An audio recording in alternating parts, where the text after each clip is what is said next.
Chapter 578. Medicine, huh? I understand. If that's the case, there isn't anything my Li family can do for you, as the Hong family handles most of the medicine in the Jaded Garden. Senior Li said. Wow, they must have a lot of medicine if they supply the entire faction. Yuan said in a surprised voice. Huh. After all, they are the ones that require the most medicine because of people like Hong Xiuquan, who tempers his body around the clock almost daily. Senior Li laughed. Anyways, follow me. I will show you some of our Li family's treasures. Senior Li then led Yuan and everyone to another room. Please wait for a minute while I retrieve the treasures. Senior Li said before leaving them alone in the room. Even if Senior Li trusted Yuan and greatly valued his presence, there was no way that he'd bring someone that isn't part of their family to their storage area where they keep all of their treasures. Yuan patiently waited for Senior Li's return, his anticipation high. About 15 minutes later, Senior Li returned with 3 boxes in his grasp. He placed them on the table before Yuan and the others. This is the first treasure. Senior Li opened the first box, revealing a somewhat dried-up ginseng inside. This is a treasure? Yuan raised his eyebrows. It was an honor. Senior Li smiled. Chapter 579. By the way, I forgot to ask, but how do you use the treasures? Yuan asked Senior Li after he returned from putting away the treasures. Well, you can consume the ginseng or use it to make medicine. As for the jade slip, you simply absorb the spiritual energy within, he said. I see. Sometime later, Yuan and the others left the Li family's living quarters. Li Jinxi, show them the way to the Hong family. We also need to restock our medicine. Senior Li said to her. I understand. Thus, Li Jinxi led them to the Hong family. HM. Taoist Yuan. What brings you to the Hong family? Senior Hong asked him, feeling pleasantly surprised by his presence. Hello. I'd like to temper my body, but I don't know where to get the medicine required for it, and the Li family recommended that I speak with your family. Yuan said. I see. You came at the perfect time. Our family is currently harvesting this month's medicine supply, Senior Hong said. Harvesting? Yuan raised his eyebrows. So you grow your own medicine? Yes. Follow me. Senior Hong then led Yuan and the others to a few miles behind their living quarters, where a large medicine farm was located. Wow. Yuan mumbled, feeling awed from the medicine farm that stretched to the horizon. Every month, we harvest around 100 kilos of medicine from this place. Senior Hong said.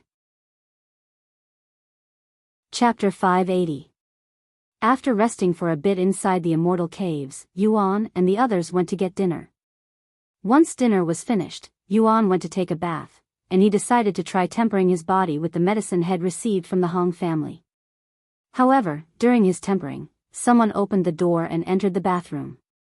Knowing that it wasn't a stranger, Yuan didn't panic this time. However, he was still surprised to see Chu Liuxiang entering the bathroom with nothing but a towel around her body. Can I take a bath with you, Brother Yuan? She asked him. I don't really mind, but the water is, he said. Before Yuan could even finish his sentence, Chu Liuxiang removed her towel and tossed it to the side before joining the bathtub with him. Of course, the bathtub in the Immortal Caves wasn't anywhere close to the size of the one in Li Jinxi's bathroom, so it was a little cramped in the bathtub with Chu Liuxiang's smooth skin rubbing against Yuan's body. Once the both of them were comfortable, they would sit there in awkward silence. We should do this more often. Chu Liuxiang suddenly said. I wouldn't mind that if we had a bigger bathtub. Yuan chuckled. After another moment of silence, Chu Liuxiang asked, Brother Yuan, have you ever considered starting your own family? So you refuse to start a family? Because you are afraid of burdening them? I thought you were strong enough to protect them. Yuan said to him. You know nothing, kid. Nobody is born at the peak. Not even the ultimate genius. Despite where I ended, I wasn't always strong. Furthermore, I was too dedicated to cultivation, so even if I started a family, I wouldn't have any time for them. There's no point. The handsome man shook his head. Chapter 581. A gentle moan resounded beside him when Yuan awoke from his sleep, and to his surprise, his hands were grasping onto Chu Luxiang's soft breasts. He quickly removed his hands, but as he prepared to apologize, he realized that Chu Luxiang was deep asleep. Meanwhile, Meishio was cultivating beside the bed. Ever since she started cultivating at the Immortal Caves, she had gained a level, reaching the second-level spirit warrior. Yuan silently left the bedroom and went to check the time. Once again, Head woke up early.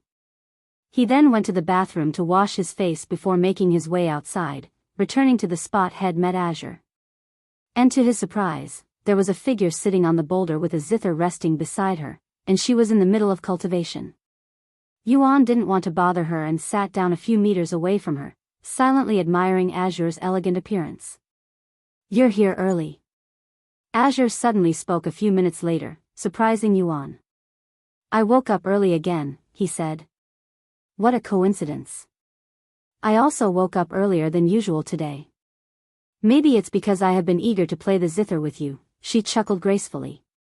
"Anyways, since we're both here, why don't we play together now?" she then said. "Sure. But I don't have a zither." "That's fine. Follow me. I have a spare one in my room." Yuan proceeded to follow Azure back to the Immortal Caves. Ding, every few steps, Azure would pull a string on her zither, creating a single note that would echo in the place. If you're wondering why I am doing this, I am using the sound to guide me. Although I cannot see with my eyes, I can see with my zither. How does that work? That's good. Anyways, follow me. The bow is finished. A few minutes later, they arrived at the crafting area. Chapter 582. Give me a moment. Senior Hong went inside the building for a minute before returning with a cart that had a long wooden box resting on it. "Hey, race your bow. Check it out." Senior Hong opened the box, revealing the beautiful black short bow inside. Meishio immediately went to pick up the bow, and to her surprise, was it many times heavier than any bow she has wielded before. However, it wasn't heavy enough to where she couldn't use it. She proceeded to move the bow around trying to get a feel for it. "What do you think? If the weight isn't right, I can adjust it for you, but I can only make it lighter since that's already the heaviest I can make it." "The weight is perfectly fine. Thank you for this bow." Meishio bowed to him in a respectful manner. "Ha! Don't even mention it. You deserve it. Go ahead, try shooting with it." Senior Hong handed her an arrow. Meishio took the arrow and proceeded to shoot it at a nearby tree. Even the string feels so different. It's more durable, and pulling back on it gives me confidence for some reason. Meishio thought to herself. Whoosh! Meishio released the string once she got her aim, and the arrow flew in a straight line until it hit her desired location. However, nobody had a good solution in the end, and despite many speculations about the tribulation, they won't really know until it happens. Dyeing the entire world red. That sounds horrible. Yuan sighed as they returned to the Immortal Caves. Chapter 583. Brother Yuan, do you think the divination is true? Or is this merely a coincidence? Chu Liuxiang asked him when they returned. I want to believe it's merely a coincidence, but... A bittersweet smile appeared on his face when he recalled what the handsome man in his dream told him. I don't know. I just have a bad feeling about the situation. Chu Liuxiang shrugged and said, well, even if there is a calamity, I'm sure you'll protect us, Brother Yuan. Yuan smiled and said, of course.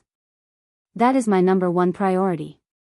The following day, Yuan woke up early in the morning again. You've been waking up early lately, Yuan. Meishio suddenly stopped cultivating and said to him. I'm meeting up with a friend that I made recently, he said. The one who gave you the zither? Yes. I see. Have fun. Meishio returned to cultivating the next moment. After cleaning his face, Yuan grabbed his zither and went to meet up with Azure behind the immortal caves. Have you heard about the approaching calamity? Yuan suddenly asked Azure at the end of their session. The sky is red, young Master Yuan, Sebastian responded in a serious voice. What? Red? How is that possible? Yuan exclaimed. Chapter 584. I have never seen anything like this before. Sebastian continued speaking. Although there were times when the sky looked red, it never looked this red, like the sky is stained with blood. Brother Yuan. Do you think this is caused by the calamity? Chu Liuxiang asked him in a worried voice. I don't know, but it's very possible. Let's hurry and find the Grand Elders.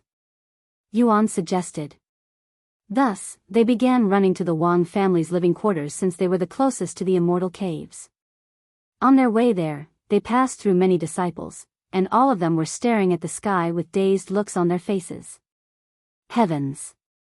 It's almost like doomsday is upon us. One of them muttered out loud. This must be the calamity our ancestors warned us about. The calamity is coming. Oh! I don't want to die.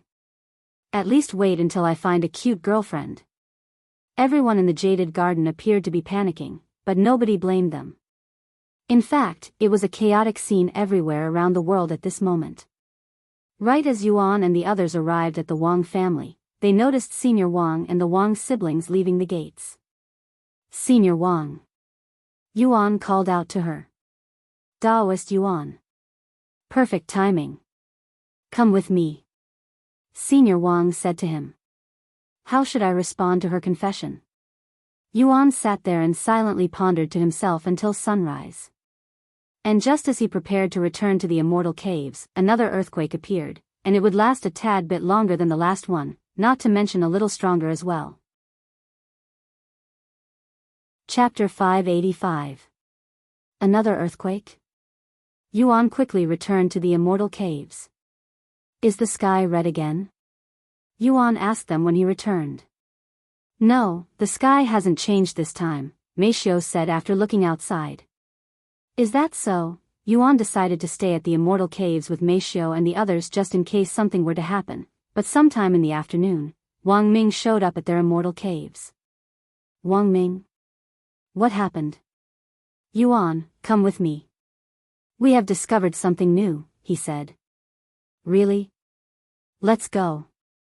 Wang Ming proceeded to bring Yuan and the others to the Wang family, where Senior Wang was waiting for their arrival. What did you find? Yuan asked her.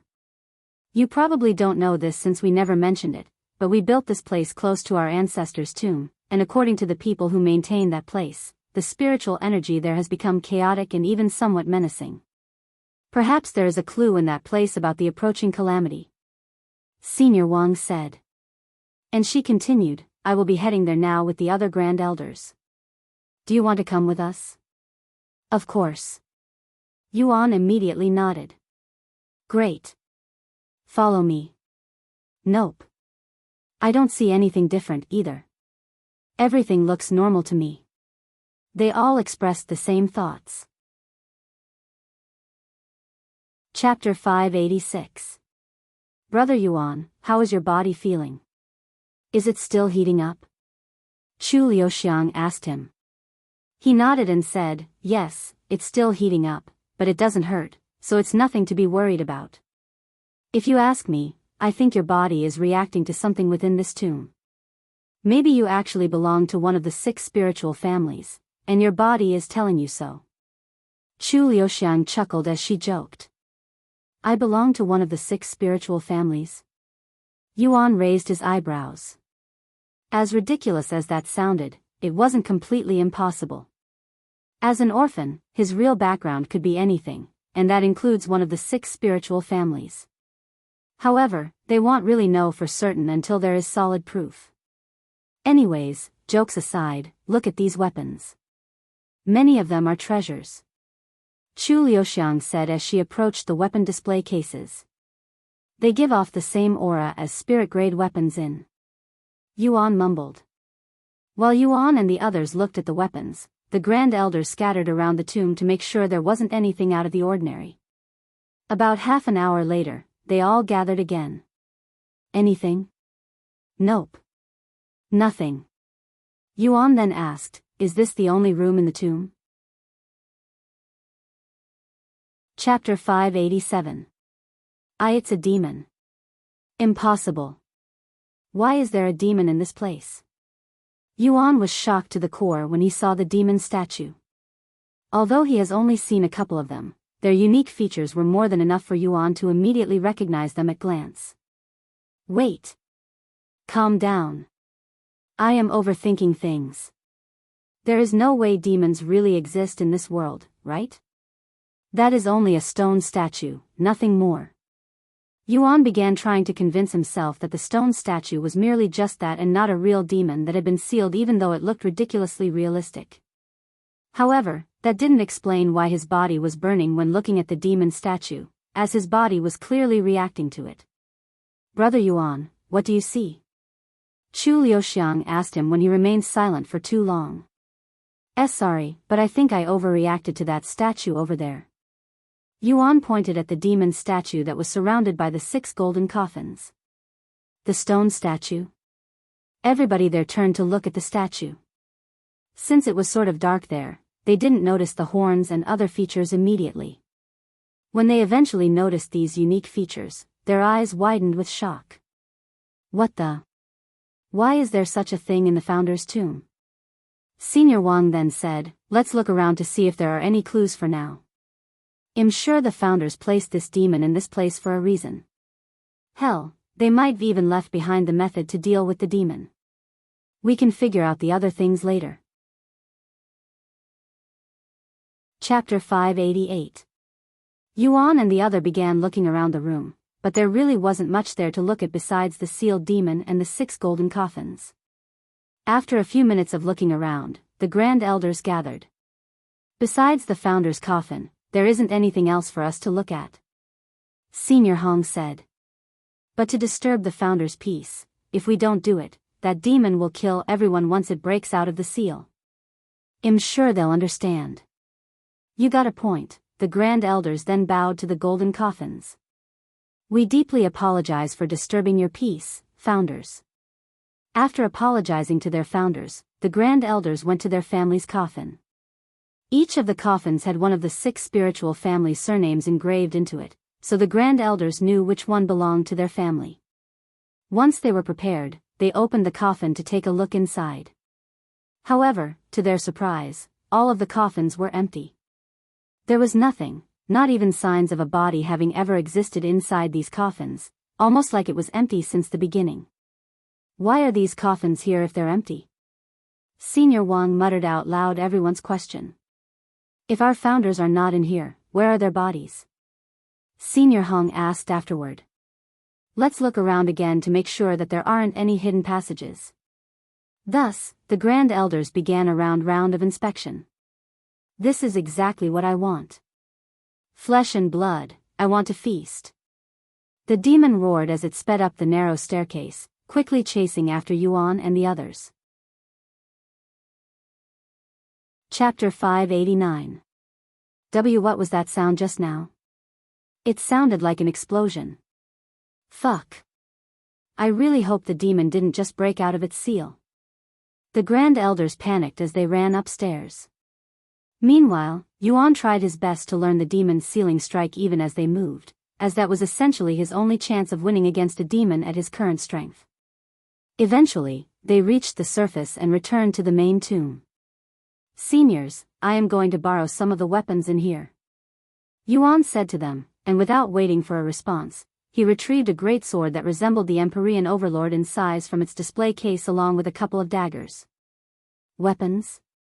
Don't tell me you're planning to fight the demon?" Senior Wang asked him. Yuan nodded and said, "I can sense a powerful aura quickly approaching us from the staircase. The demon will be here at any minute. If I don't stay here to stop it, everyone will die. That's why I will stay here to stall the demon while you all evacuate the disciples." "No." Chu Liuxiang immediately refused. Then she said, if you're going to stay here, I will stay here with you. You must not, young lady. It's my duty to guarantee your safety. Sebastian exclaimed. I don't care. I am not going to leave Brother Yuan here to die. Humans, be obedient and offer yourself to me and I will make things as painless as possible. If you dare resist, I will make sure you feel it as I slowly tear your flesh from your body with nothing but my teeth. The demon spoke with a hideous grin on its face, revealing its sharp yellow teeth to them.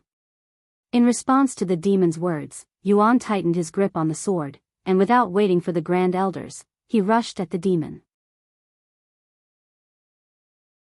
Chapter 590. Ha ha ha ha. The demon started laughing when it saw Yuan running at it in a seemingly reckless manner. A mere early-stage spirit master dares to challenge me? A demon? Your mother must have never taught you about demons, human. The demon stood there without moving as it continued laughing even though Yuan was already in front of it. Ha!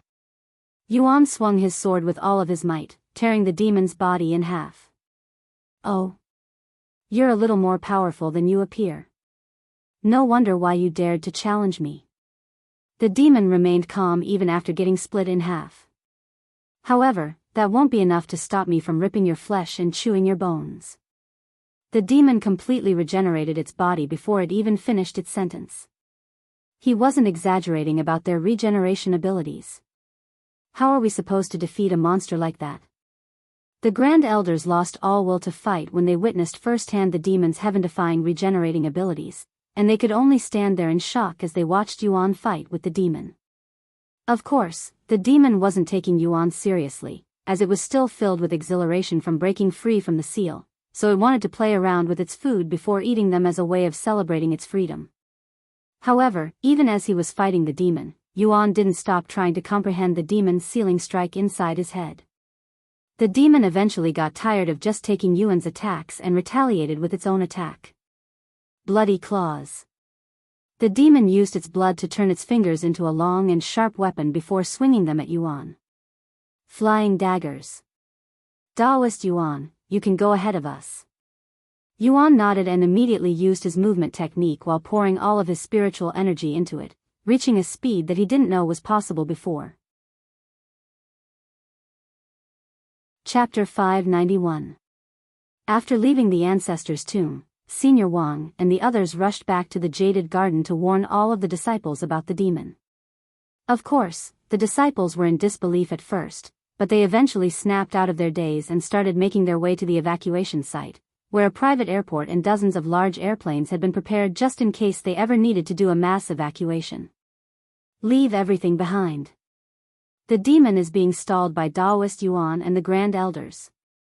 Don't let their efforts go to waste. Senior Wang shouted at the disciples that were stumbling around in a panic. Miss Meishio, we have a helicopter. Let's leave here in advance.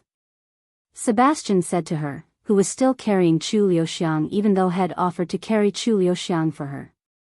Meishio nodded. Although they will be leaving behind their luggage, they can always return for them in the future when the demon is no longer a threat. Thus, Meishio followed Sebastian to the helicopter. Of course, she made sure to warn the people in the hotel and Jean, who brought them to the Jaded Garden. What? There's a monster? How is that possible? Jean doubted Mixius' words at first, but then the hotel he was staying at received news from the Jaded Garden about the situation. I will be leaving this place with them, so you can return by yourself, Meishio said to Jean before following Sebastian to their helicopter and leaving the Jaded Garden. What are we going to do now? Meishio asked Sebastian once they were in the air.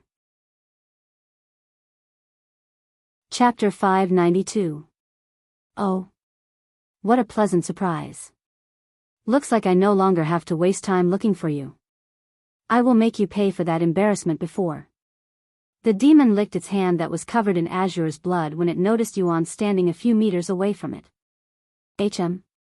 This blood is fucking delicious. The demon was surprised when it tasted Azure's blood. She will make for a good dessert after I finish eating you, human. The demon laughed loudly.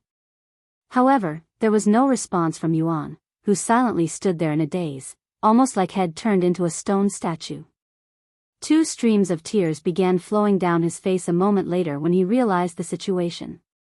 Azure, Yuan eventually snapped out of his shock, and when he did, he gritted his teeth so hard that his mouth began bleeding. Aawawa.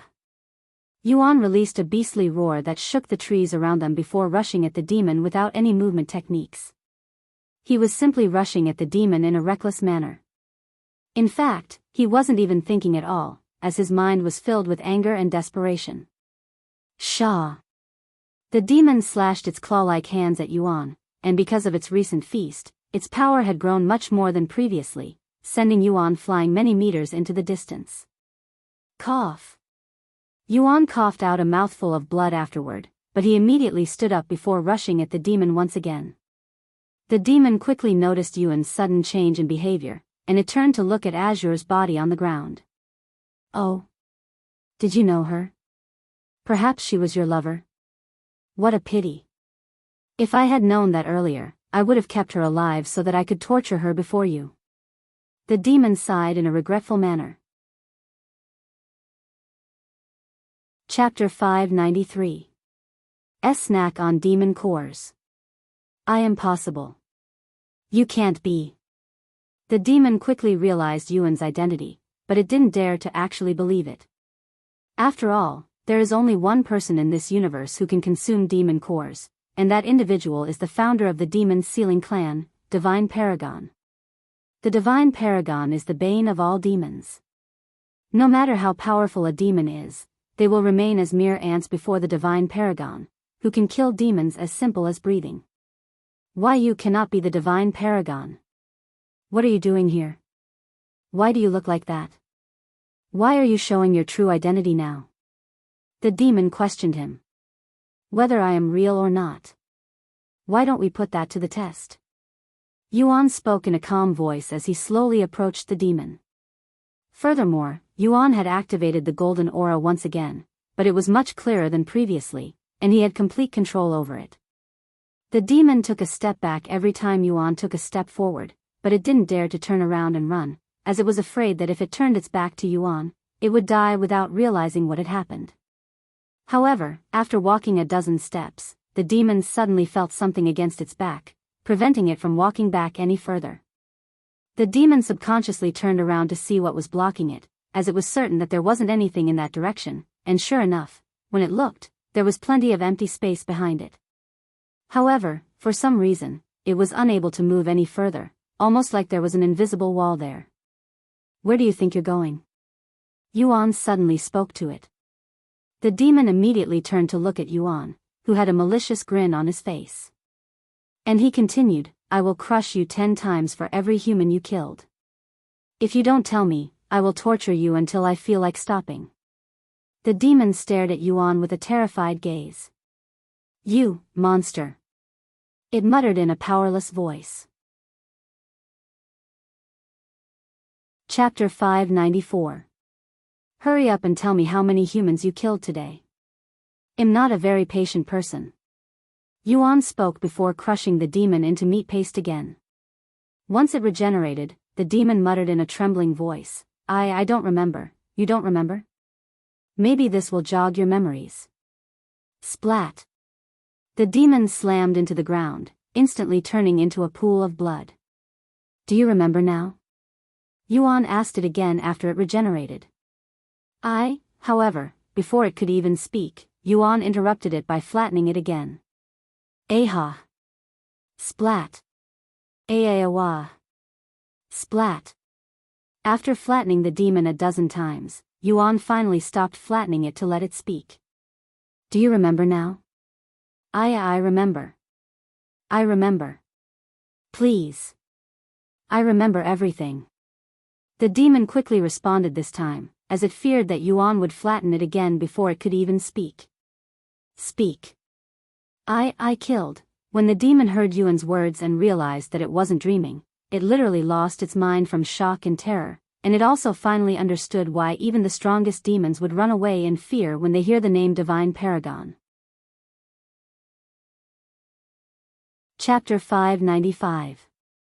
Once a demon opposes me, whether they die or live, is no longer within their control. Yuan stood before the demon with an overbearing atmosphere around him, looking like an overlord. The demon, which had lost its sanity, suddenly released a long and beastly roar. Its glowing red eyes turned dark red, and vigorous veins began popping all over its body. The demon also grew in size, becoming about 30% larger. Yuan smiled when he saw this, and he muttered in a low voice, "Looks like it's about time I stop playing with my food." The demon swung its claw-like hands at Yuan with all of its power. Seeing this, Yuan casually blocked the attack with his bare arms, completely stopping the demon in its tracks despite being an entire realm weaker than it. After blocking the attack, Yuan suddenly extended his free arm, aiming it at the red crystal in the demon's chest. Shaw! Yuan's hand pierced the demon's body like how it pierced Azure, before pulling out the red crystal from its chest. Normally, even if the red crystal is removed from a demon's chest, it would simply turn into blood and return to the demon, but in this case, the red crystal didn't turn into blood and remained as a crystal inside Yuan's grasp. "Disappear from my sight, you lowly demon." Yuan then tightened his fist, crushing the red crystal into countless tiny fragments. The demon suddenly stopped all movements. Chapter 596. After arriving in Yang City, Meixiu and Sebastian rented out a hotel to stay in for the time being, as Chu Liuxiang was still unconscious. "Brother Yuan." Chu Liuxiang woke up shouting about half an hour after they arrived at the hotel. Where are we? Where's Brother Yuan?" Chu Liuxiang asked Meixiu, who was in the same room. "We are currently in Yang City," she replied. "What about Brother Yuan?" "He's still in the Jaded Garden." "Why? Why did you leave him behind? I thought you loved him." Chu Liuxiang cried out loud. "Calm down, young lady," Sebastian suddenly said. "It was the young master's decision. If you truly love him, you would respect his wishes." That's. Chu Liuxiang was immediately left speechless by Sebastian's words. Clearly, he was used to dealing with her. Believe in the young master. He's destined to achieve great things in the future, so he won't die there, Sebastian continued. "I guess you're right. But what are we going to do now? I cannot just sit around and do nothing. Call my father. We're going to request his help to deal with the demon." Chu Liuxiang then said. "I have already notified the masters of the situation. They are currently pondering on how they should approach this problem as we speak. We can only wait for their response now. This situation is much direr than you probably think, young lady. If the demon is allowed to run rampant, it could very well be the end of humanity." Chapter 597. Brother Yuan. Where's Brother Yuan? Chu Liuxiang rushed to the hospital after returning to the Jaded Garden with Meixiu and Sebastian. Daoist Yuan is currently resting in the patient room. Senior Wang said to them. "What about his condition?" Meixiu then asked. "Don't worry, he's no longer in a critical condition." "Thank you." Meixiu released a deep and relieved sigh. "We don't deserve your gratitude, as we didn't really do anything." There was a massive hole in the center of Daoist Yuan's chest, but it closed up on its own before we could treat it.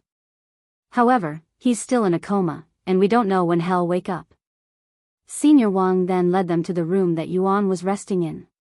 Inside the room, the other grand elders as well as some of the elite disciples such as Wang Ming and Li Jinxi were there. "Brother Yuan." Chu Liuxiang ran to the bed where Yuan was resting. "Are you okay, Yuan? Can you speak?" Meixiu asked him. Chapter 598. I am fine. Where am I? And how long have I been asleep? Yuan asked in a low voice. "We are currently inside the Six Spiritual Family's private hospital, and you have been asleep for about 2 weeks now," Meixiu said. "That long?" Yuan slowly sat up on the bed. "I'm sorry if I made you too worried, but I am fine," he said to them a moment later. Wait right here. I will get the doctors to check your condition. Mei Xiu then went to call for a doctor. After checking Yuan's body, the doctor said, his body is a little weak right now, but besides that, everything is normal. Thank you, doctor. I need to speak with the Grand Elders, Yuan said to Mei Xiu. The calamity. It's not over yet. What? Mixius' eyes widened with shock. What do you mean the calamity isn't over yet? Didn't you defeat the demon already? Chu Liuxiang quickly asked. Yes, the demon is gone. However, that isn't the only demon in this world. There are other sealed demons in this world, and they will eventually break from their seal. Unbelievable. So we'll have to deal with this again? Mei Xiu muttered in a voice of disbelief. Sometime later, the Grand Elders gathered at the hospital inside Yuan's room. Chapter 599. Brother Yuan, you can be pretty cruel at times, you know? Chu Liuxiang suddenly said to him after they lifted into the air in their private plane. Why would you say that? Yuan asked in a dumbfounded voice. You already forgot about hitting me with a sword and knocking me unconscious? Chu Liuxiang puffed her cheeks in an angry yet cute manner. Oh. That. I'm sorry, but if I didn't do that, you could have gotten hurt for real. Yuan apologized. I understand why you did it, and I am thankful that you did, but I cannot help but be upset about it. Therefore, as punishment, you'll have to hug me while we sleep tonight. Chu Liuxiang then said. Yuan didn't say anything and merely nodded with a slight smile on his face. And for the rest of the flight, Yuan would remain relatively silent, seemingly in deep thoughts the whole time. Neither Mei Xiu nor Chu Liuxiang tried to speak with him when they saw his mood, as they can tell that he was still in pain from what happened at the Jaded Garden, and sometimes, it was the better choice to let them ponder in peace than to try and comfort them. After the whole incident in the Jaded Garden, Yuan's view of this world has flipped upside down, and coupled with the new revelation that exists somewhere in this universe, Yuan wasn't sure how he should do next. This must be your room, brother Yuan. It smells like you. Chu Liuxiang said with a smile on her face after taking a deep breath. She then laid on the bed and continued, this will also be my room starting today. Chapter 600. Oh, right. Yuan, you should call you Ro. Although ID already explained the situation to her, you should still speak with her. Mei Xiu said to him after unpacking their luggage. Okay. Mei Xiu then handed her phone to him. Hello? You Ro? It's me, Yuan. Brother.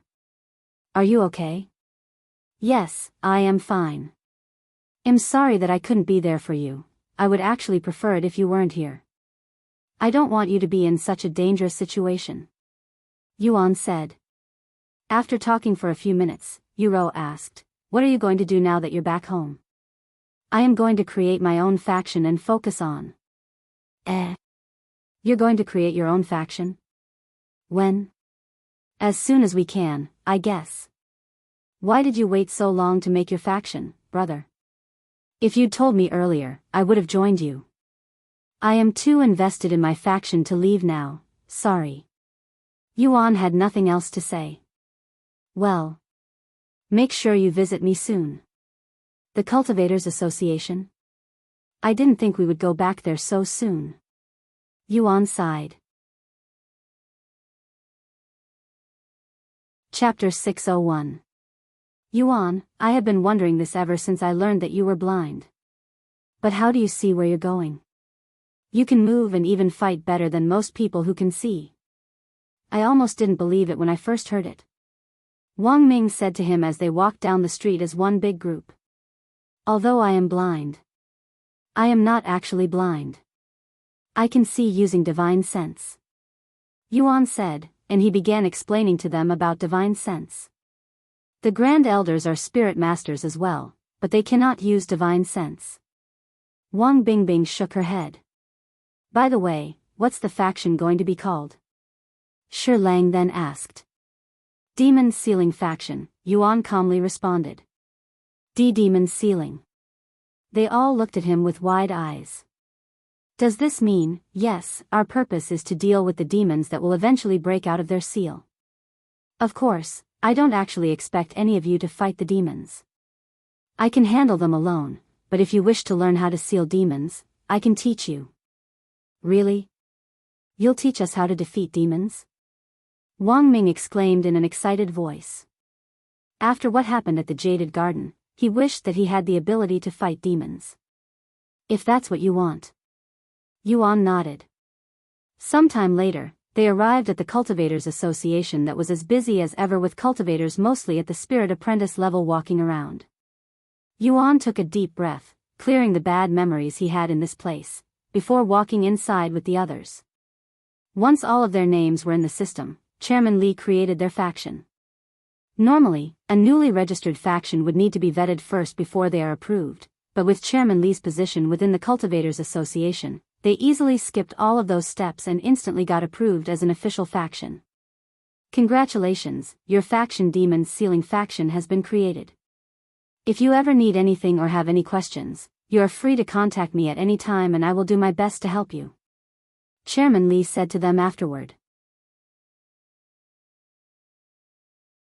Chapter 602.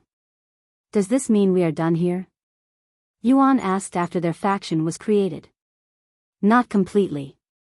Your faction has been created, but we still need some more information, such as the location of your faction headquarters, and if you want, you can register your members' cultivation base into the system so that we can rank your faction. Chairman Li said. And he continued, of course, the higher rank your faction, the more benefit you can receive. The location of our faction? Yuan mumbled. What if we don't have a location yet? He then asked. That's completely fine. It's not required to have a headquarter for your faction, but most factions have one, as it makes them look more professional. Also, it would make things more convenient for the members if they can all live in the same area. Yuan turned around and asked the others, well? What do you guys think? We don't have any living quarters at the moment since we weren't sure if you wanted us to stay afterward, but we can live in hotels or rent out someplace near your apartment if it's too much to get our own headquarters since they're not cheap. Wang Ming said. If it's a money issue, we can simply ask our families for help. Li Jinxi said calmly. I think it's more of a location issue since I don't have any ideas where we should make our headquarters, Yuan said. If you need help looking for a headquarter, our Cultivators Association can help you. We have specialists for this kind of stuff. We will help you scout out areas based on your preferences, and we can give out loans with zero interest if you need help with money. Chairman Li suddenly said, realizing that this is a perfect opportunity to make things right between the Cultivators Association and Yuan, whose faction will surely become a top power in the near future. Yuan and the others left the Cultivators Association shortly afterward. Chapter 603. Where will you guys be staying until we have our headquarters? Yuan asked Wang Ming and the others. Well, probably rent a hotel somewhere close to your apartment. It'll only be for around a week, anyway. Wang Ming said. What about you? What are you going to be doing in the meantime? Li Jinxi asked him, as she was hoping to train with him while they waited. I am going to return to. It's been a very long time since I last stepped foot in that world, after all, he said. Question mark. The elite disciples raised their eyebrows simultaneously. Although they have played before, none of them took it seriously. Maybe he wants to get his mind of that incident by indulging himself in. All of the elite disciples had a similar thought, so they didn't question him. Sometime later, Yuan and the elite disciples went their separate ways. I didn't think he'd really allow us to stay. Shi Murong said once they left. Why not? He's a very nice guy if you get to know him. Wang Ming said. Really? I feel nervous when he's around. His presence is extraordinary. That doesn't mean he's a bad person. In fact, he can be quite humble at times. Chapter 604. Sect Master, regarding this year's disciple recruitment, a group of high-ranking sect elders stood before Song Linger as they talked about their future plans for the Heavenly Melody Academy. However, midway through their meeting, Song Linger noticed that one of her communication jade slips was trembling, and it was the one that she'd been anticipating for the longest. Seeing this, Song Linger immediately listened to the message from it. I am currently outside the Heavenly Melody Academy. Yuan's voice resounded.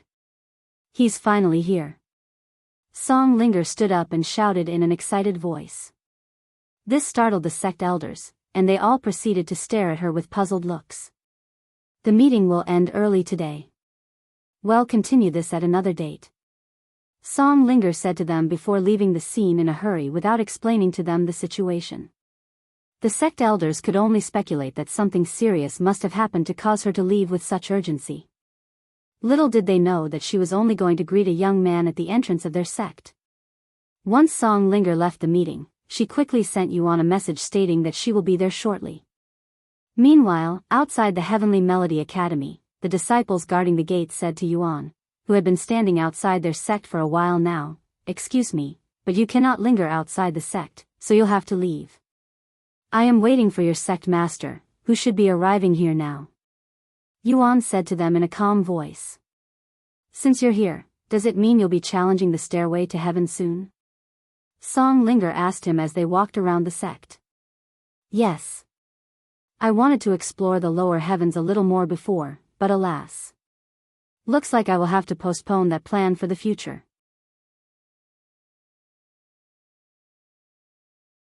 Chapter 605. Leaving it for the future?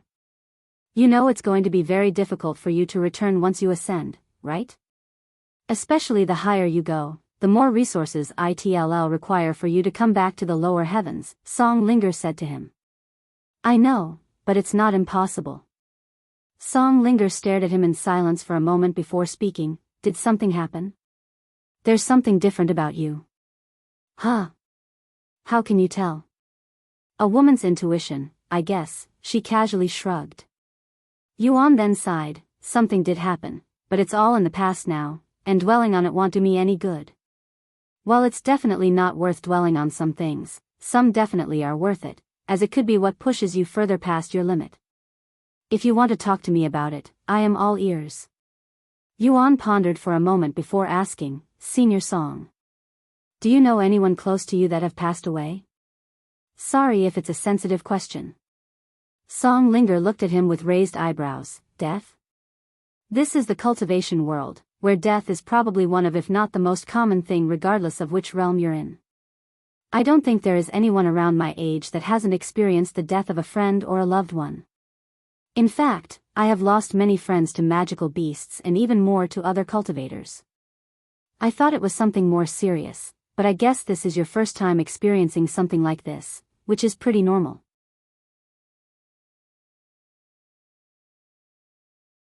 Chapter 606. If he's the god of music, he should have a very high cultivation base, right? I heard that cultivators who can live forever exist in the upper heavens. Yuan said. "You mean true immortals? These people can be counted with one hand." And while he was recognized as the god of music, that doesn't automatically make him a powerful cultivator. Perhaps if he was called the god of cultivation, it would make more sense. Song Linger said. "The god of music, huh? I wonder what kind of person he was." Yuan mumbled to himself. Unfortunately, not much is known about the god of music besides his name, Tian Kai. Yuan raised his eyebrows after hearing the surname Tian, as it sounded familiar for some reason. Their surnames are also Tian.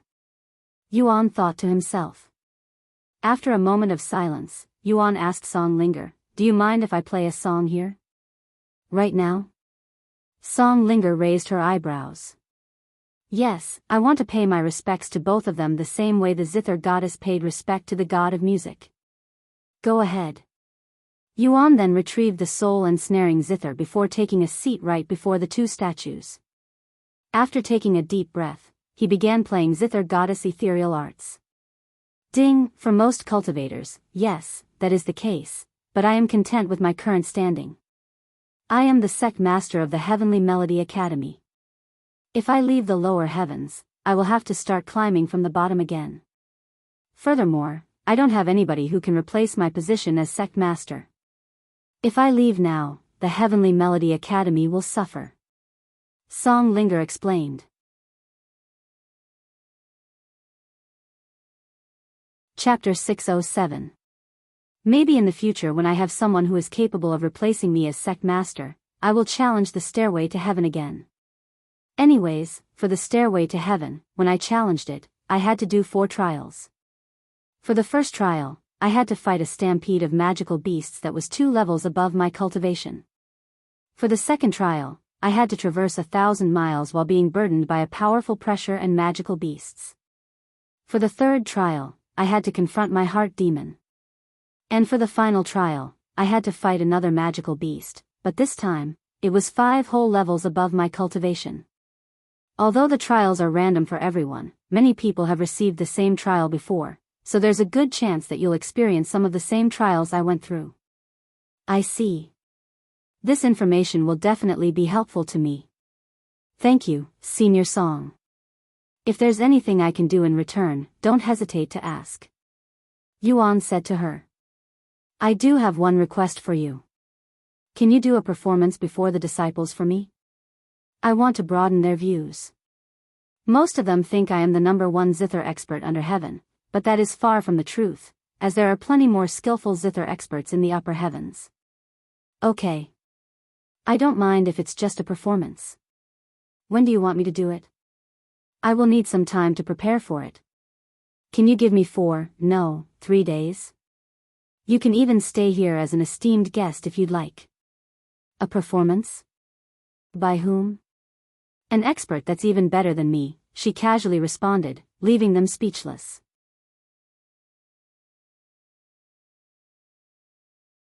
Chapter 608. Even better than you, sect master? Who is this person? One of the sect elders asked. You'll find out in 3 days, she casually responded. Meanwhile, back at the music pagoda, Yuan decided to see if the music sheets on the second floor were any different. There are more notes. I guess the higher the floor the more difficult the songs. Now that he had this knowledge, he wanted to see what was the most difficult song in this place, so he began making his way towards the 11th floor. Once he reached the 11th floor, he walked straight to the zither section and began looking through the music sheets one by one. Oh. I recognize this song. Yuan was surprised by the first music sheet that Head randomly picked, and it was the same song that Head played during the zither competition after learning it from Song Linger's disciples. Even though he already knew the song, he still wanted to look at the music sheet properly to get a better understanding of it. While Yuan looked at this music sheet, a disciple approached him from behind. Hey, you're blocking the shelf. This disciple said to him. Oh, I am sorry. Yuan turned around to see a beautiful young lady standing behind him, and she looked very familiar for some reason. Isn't she from the zither competition? It took a moment for Yuan to recognize this girl, who was the one that played the incredible song God Descends from Heaven during the zither competition. However, this girl didn't recognize Yuan, who wasn't wearing a mask at this moment but did during the zither competition. As Yuan made way for her, she noticed the music note in his grasp. This was all my fault, elders. If you're going to hold anyone responsible, it should be me. AI-1 suddenly stepped forward and said. Prime Disciple AI? The sect elders looked at her with wide eyes, as AI-1 is usually a quiet girl who never causes any trouble.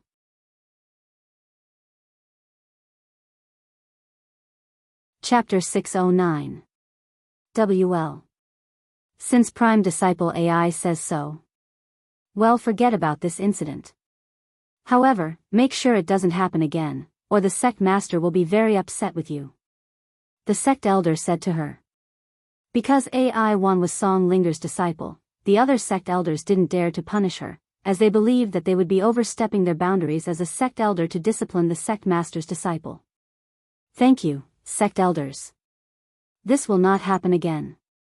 AI-1 bowed to them. She then glanced at Yuan for a moment before leaving the music pagoda. Yuan also decided to leave since it would be impossible to look at the music sheets in peace after that little commotion. Once he left the music pagoda, Yuan noticed AI-1 standing outside, almost like she was waiting for him. "I'm sorry for acting up just now," she suddenly said to him. "I get agitated when people lie and make bold claims before me. You should know that God descends from heaven isn't something ordinary people can play, and when someone claims they can play such a song to the end, it's only natural to doubt their claims. If I had known that you were the same person from that competition. I'm sorry." AI-1 apologized to him again. Yuan could tell that she was sincere in her apology, so he didn't hold any hard feelings for her. "Don't worry about it. It was just a misunderstanding," he said to her. "Thank you." After a moment of silence, she asked him, "By the way, what are you doing at our sect? Do you intend on becoming a disciple?"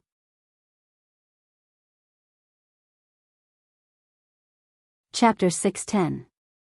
I'm sorry about that. That was Disciple Yu, a new disciple that had been recruited by Master shortly after the Zither competition, so she's a little arrogant. And for some reason, she's obsessed with surpassing me. AI-1 said to Yuan afterward. You can also ignore what she said. What's this Lily Pavilion? Yuan asked. It's a place where disciples go to battle each other with their instruments. The loser must jump into the cold water that surrounds the place. It's a very popular area for disciples who want to settle disputes. That does sound like a pretty fun place. Yuan smiled. At least they don't have to injure each other, which is the biggest reason why people go there instead of the traditional challenge, where disciples fight each other with weapons. Anyways, let's continue to the Zither Goddess Immortal Cave.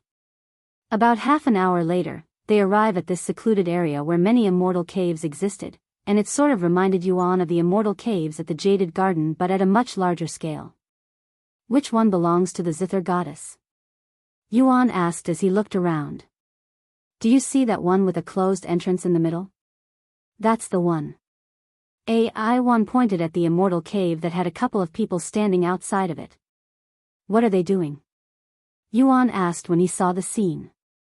They are all trying to open up the immortal cave without breaking the place, she said. You see people like that almost every day. A few minutes later, they climbed the hill and approached the Zither Goddess Immortal Cave. Damn it. This place really doesn't want to open up. If it was so easy to open, it would have opened tens of thousands of years ago. It's true, Master. There are other disciples that witnessed it. Let's go. We're going to the immortal caves. Song Linger said as she stood up. AI-1 then followed Song Linger back to the immortal caves. AI-1 hoped that Yuan would have returned by then, but alas, he was still nowhere to be seen.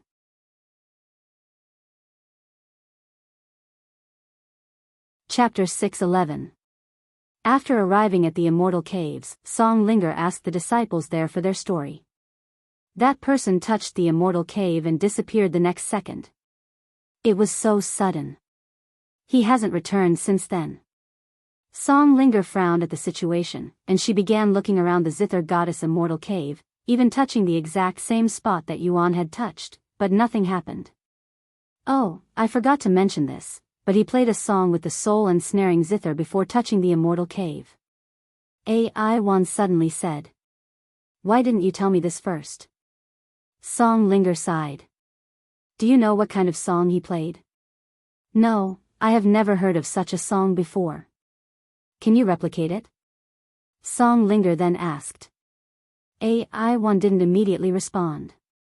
She closed her eyes and recalled Yuan's performance and tried to play his song inside her mind, but alas, she was unable to remember the song for some reason, almost like there was an otherworldly power preventing her from doing so. I cannot remember the song.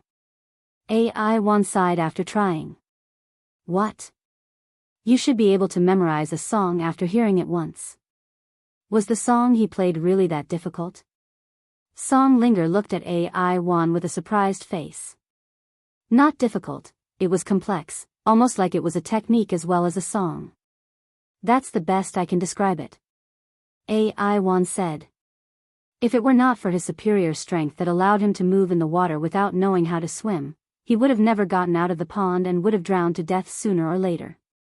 After getting out of the water, Yuan turned to face the 6 beautiful women that were still bathing inside the water, and all of them had a baffled look on their faces, looking like they were witnessing something that shouldn't be possible.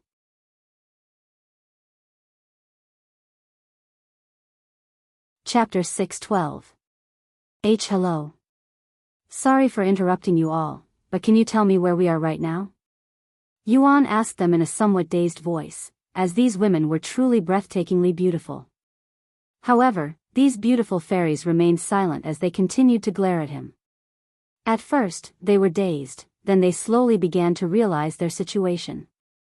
Once they fully comprehended the situation, their dazed faces turned into frowns, and their gaze turned bloodthirsty. Yuan swallowed nervously when he saw their unfriendly, even threatening gaze.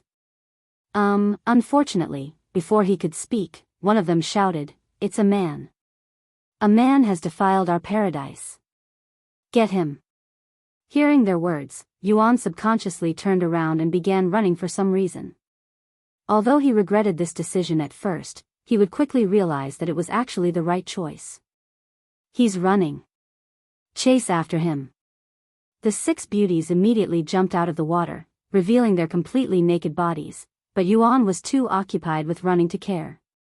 Once they were out of the water, these beauties quickly retrieved their robes to cover their bodies, but they didn't even bother dressing up properly before chasing after Yuan, looking like a group of ladies who just woke up late for work and are currently scrambling to get prepared. Heavens! They are fast. Yuan cried inwardly when he saw them quickly closing in on him even though he started running many seconds ahead of them. And why can't I use chi manipulation in this place? However, that didn't last long, as the cold woman increased the pressure a second later, instantly knocking Yuan unconscious.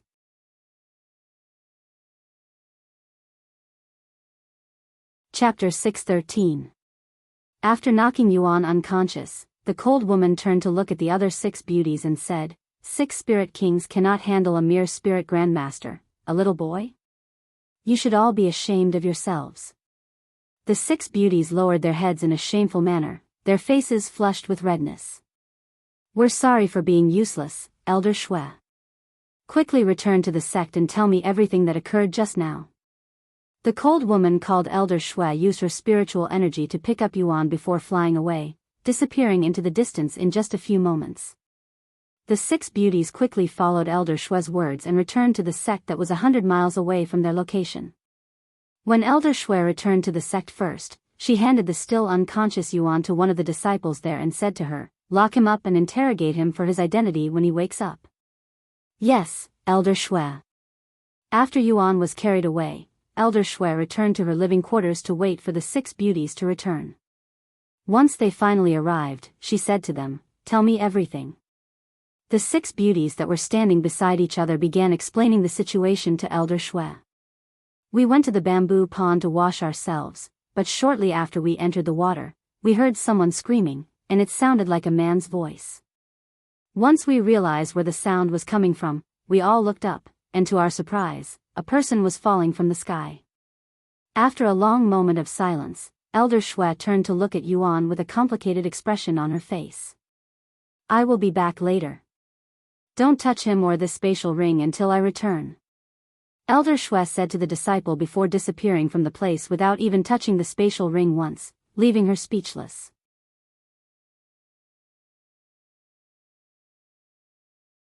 Chapter 6:14. What happened? Yuan wondered to himself as he watched Elder Shui leave the scene in a hurry.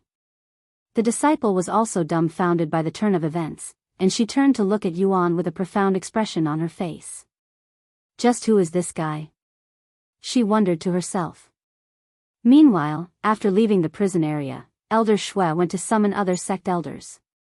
About half an hour later, Elder Shui sat in a medium-sized room with a dozen other figures, all females. What happened, Sister Shui? One of them asked after everyone was seated. We have a problem, she responded with a deep frown on her face. The atmosphere there immediately became serious when the others saw Elder Shui's expression, as she's rarely this solemn. First of all, a man had entered the fairy paradise, she continued after a moment of silence. What? A man? How dare this savage beast invade our sacred territory? Doesn't he know that men are not allowed in the fairy paradise, and breaking this rule is punishable with the death sentence? There are always people who want to try their luck. This is the third man to invade our territory in the last 10 years. It's only a man, right? Why are you so serious about it, Sister Shui? Just kill him and toss his body back where it belongs like we always do. Another one said. Elder Shui shook her head and said, that's the problem. This person isn't just an ordinary man. He has a dragon spatial ring with him. Wait.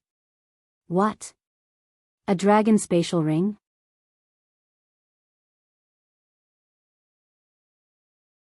Chapter 6:15. A bottle that seems to contain some sort of blood essence, life-saving treasures, a demon core, and even the 7-colored herb. This man is loaded with treasures. The disciple cried inwardly when she saw the treasures on the floor, feeling a strong urge to take them for herself. Of course, with Elder Shui standing right beside her, she didn't dare to actually act upon her desires. As for Elder Shui, she couldn't care less about the treasures, and the only thing in her sights right now was the golden dragon robe. He not only has a dragon spatial ring, but he also has a golden dragon robe. I will be damned if he's not part of the royal dragon family. Elder Shui sighed inwardly. After seeing the golden dragon robe, Elder Shui was almost convinced that Yuan belonged to the royal dragon family. The only thing that didn't make sense was Yuan's behavior, as he was being oddly quiet and obedient even in such a situation. If he was actually from the royal dragon family, he would have long revealed his identity so that they couldn't just kill him. Maybe he has a reason that forbids him from revealing his identity? Elder Shui wondered to herself. You can put your stuff back inside the storage ring. Elder Shui said to him a moment later. Bring her inside. I want to speak with her personally. The Dragon King commanded. Yes. Please excuse this subject. The guard bowed to the Dragon King before returning to Elder Zhou and the others. The Dragon King wishes to speak with you. Please follow me.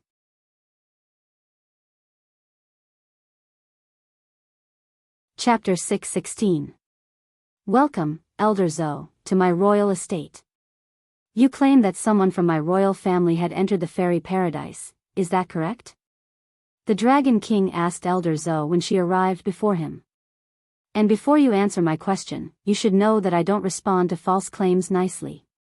Elder Zhou coldly sneered and said, and you should know that the fairy paradise doesn't respond well to rule breakers. A man with a dragon spatial ring had invaded our territory, and I am here to verify whether he belongs to your family or not. If he doesn't belong to your family, we will immediately execute him. However, if he does turn out to belong to the royal family, our fairy paradise will demand an explanation and compensation. The Dragon King then spoke. While it is true that only the royal family should have a dragon spatial ring, it is also possible for others to obtain the ring through other means. It's rare for this to happen, but it's not impossible. The Dragon King then turned to look at the guard standing beside him and said, what's the result? I have managed to contact all of the men in the royal dragon family and confirm that none of them have entered the fairy paradise, said the guard. Elder Zhou frowned upon hearing the guard's words. If that was true, that would mean the man with the dragon spatial ring doesn't belong to the royal dragon family. As you heard just now, Elder Zhou, we have accountability for all men in the family, so it is not possible for that intruder to belong to our royal family. That's all I need to hear. Then I will let the others know so that they can go ahead and continue with the execution, said Elder Zhou as she retrieved a communication jade slip. I have arrived, Father. Why have you summoned me? Xianxia, you are to follow Elder Zhou here to the fairy paradise. There is a person there with the golden dragon robe, and I want you to verify his identity, said the Dragon King, instantly dumbfounding her. Chapter 6:17. Did you just say the golden dragon robe, Father? Xianxia asked him with a dumbfounded look on her face. Yes, I did. The Dragon King nodded with a solemn face. We don't have any dragon emperors in this world, so does this mean that someone from the upper heavens came down here? But why the fairy paradise? Xianxia then asked. I am sending you there to answer that question. Hurry up and get moving. If he's really a dragon emperor, we don't want anything to happen to him. If he's real, you should know what to do. I understand. Xianxia then followed Elder Zhou back to the fairy paradise using some sort of special talisman that teleported them there within seconds. Meanwhile, back at the fairy paradise, Yuan was sitting in the corner of the prison cell while silently pondering to himself if there was anything else he could do to get out of this situation. I just wanted to look at the Zither Goddess Immortal Cave. He sighed inwardly. Eventually, Elder Shui returned to the prison and said to him, Take out your golden dragon robe. I need to verify something. Yuan had no choice but to hand over his golden dragon robe to her. At least she didn't ask for the blood essence. He thought to himself as he handed her the golden dragon robe. And she continued, First and foremost. Are you really a dragon emperor, or from the royal dragon family for that matter? Although you have the dragon spatial ring and even the golden dragon robe, I am still not entirely convinced that you're one. Yuan didn't immediately respond to her question and took his time pondering how he should respond.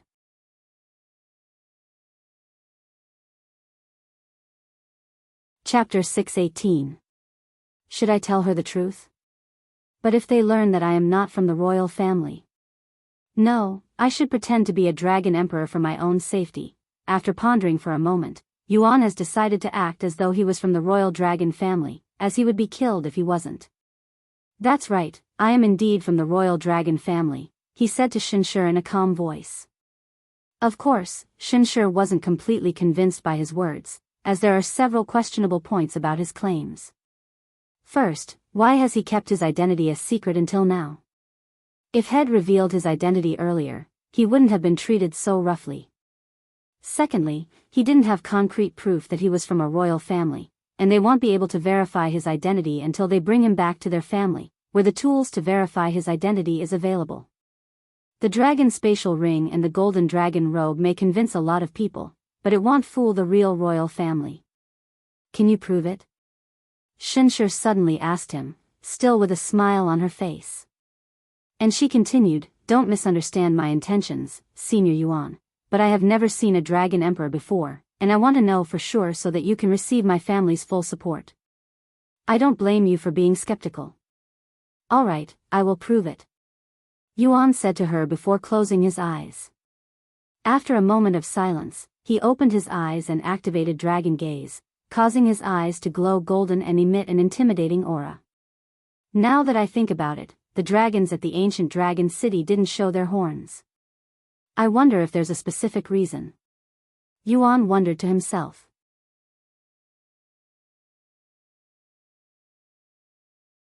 Chapter 619. After talking to each other for a few minutes, Xianxia stood up and said, Please excuse me for a bit, Senior Yuan. I still need to notify my father of the circumstances so that he can prepare accordingly. He's probably shaking in anxiety right now from waiting. Go ahead. Take your time. Yuan nodded. Xianxia then left the scene and went outside to contact her father using a communication jade slip. Xianxia? What is the news? Is this person really a dragon emperor?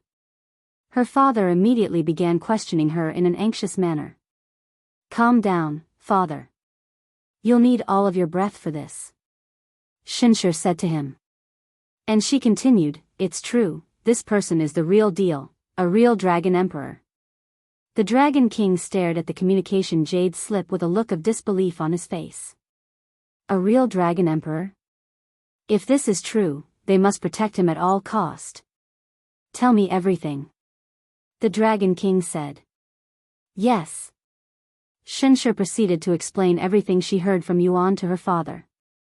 He accidentally arrived in the fairy paradise and actually belongs to the upper heaven? No wonder why he's already a dragon emperor despite being only a spirit grandmaster. I apologize for disappearing so suddenly yesterday without telling you. Yuan said to her. However, to his surprise, Xianxia didn't appear to care about it. In fact, she was oddly dismissive about it, not even bothering to ask any questions. If is real and these people are not actual NPCs, why don't they question us, players, when we suddenly disappear? Is something preventing her from caring? Yuan wondered to himself as he silently stared at Xianxia.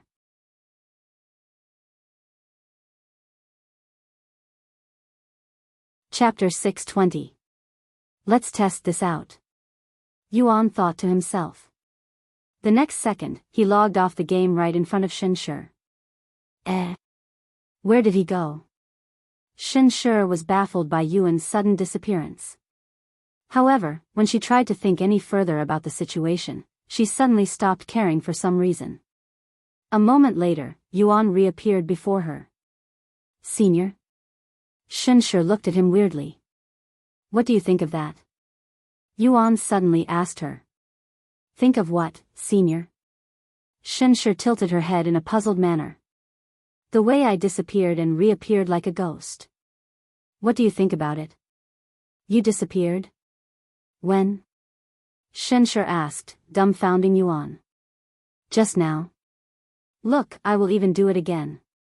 Yuan proceeded to log off and back in for a second time in front of her. However, Xianxia remained nonchalant about it. You really don't see anything wrong with me disappearing and reappearing so randomly? Yuan asked her. But senior, you have been standing there this entire time. Are you playing a joke on me? I'm sorry, but I don't understand it. Xianxia shook her head. Sorry, forget about it. Yuan gave up on asking Xianxia. Elder Shui opened the door and entered the room with Yuan and Xianxia.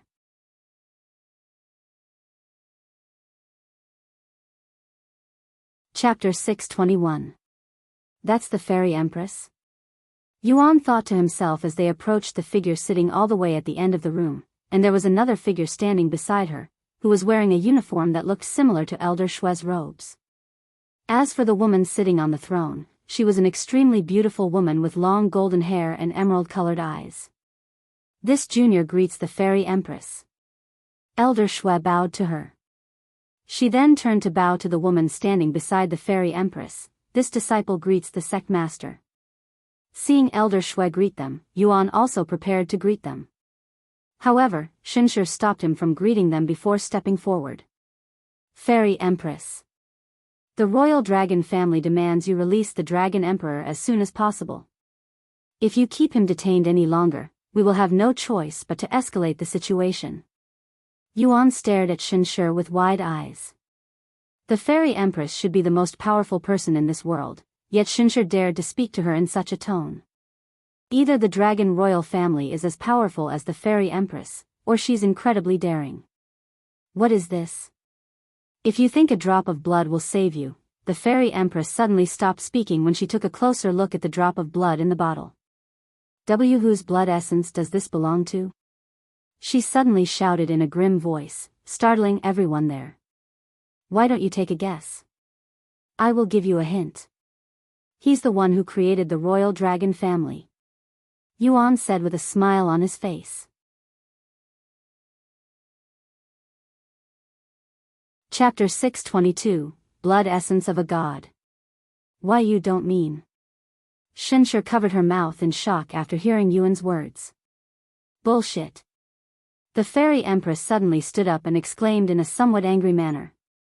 There's no way this blood essence belongs to the dragon ancestor. She denied his claims. I don't blame you for not believing me. I mean, this is the dragon ancestor that we're talking about. However, I am not lying to you. If you don't believe me, you can imprison me and wait to find out the truth, though it might be too late then. The Fairy Empress gritted her teeth after hearing Yuan's words. Although she cannot tell whether this blood essence truly belonged to the dragon ancestor or not, she could tell that the blood essence had come from a godlike being due to the unique spiritual energy the blood essence contained. While ordinary cultivators all cultivate the same spiritual energy in the air, once they reach a certain cultivation level, they will need to absorb different types of spiritual energy. For example, a cultivator that has achieved immortality will need to absorb immortal chi in order to continue their progress, and the ordinary spiritual energy in their body will eventually be replaced by immortal chi. Above immortals are godlike beings that can create stars and life with the snap of their finger, and these apex entities will cultivate celestial qi, something that the fairy empress could sense within the blood essence. Therefore, even if this blood essence in her grasp doesn't belong to the dragon ancestor, it doesn't take away from the fact that it came from a godlike being, someone who has reached the peak of cultivation.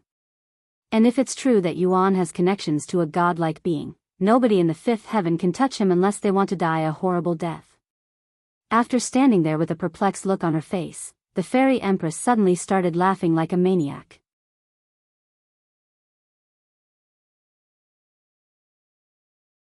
Chapter 623.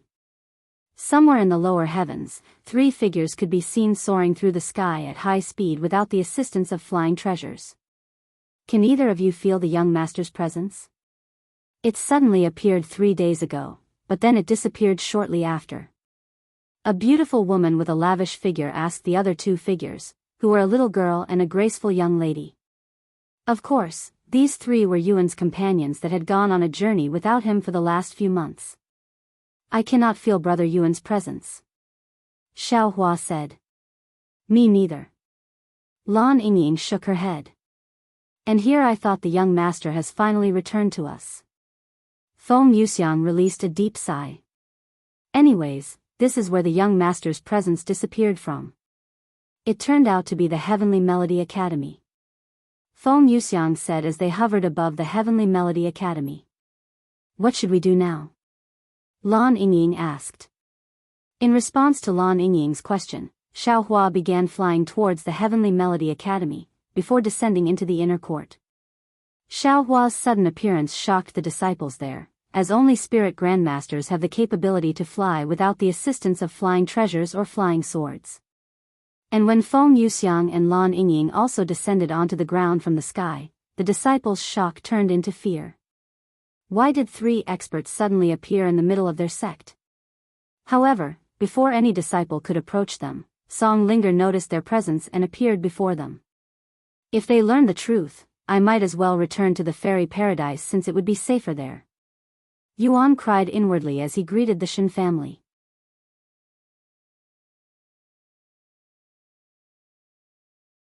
Chapter 624. Hello, everyone. Thank you for the warm welcome, but I'd prefer it if you guys acted more casual and informal when around me. Yuan said to them after seeing them treat him as though he was some kind of emperor. My name is Yuan, and you can call me as such. The people there looked at each other with doubtful gazes. Can they really address a dragon emperor so casually? They won't receive divine punishment from their ancestor for doing so? If you say so, Yuan, the Dragon King said. Anyways, let us introduce ourselves. The royal family then began introducing themselves starting from the Dragon King. Once everyone there was done, the Dragon King invited Yuan inside the building. By any chance, are you hungry? We are preparing for a feast right now. The Dragon King asked him sometime later after they were all sitting down. I am a little hungry. Yuan nodded. In the meantime, if there's anything we can help you with, I am trying to find a way back to my own world, but am not sure how I even got to this place in the first place. Can you describe to me what had happened before you came here? The Dragon King asked. Yuan proceeded to recall everything that had happened. As expected of a dragon emperor. Even his food consumption is top tier. Look at how quickly he's cleaning up the plates. He's treating the food as though they are air.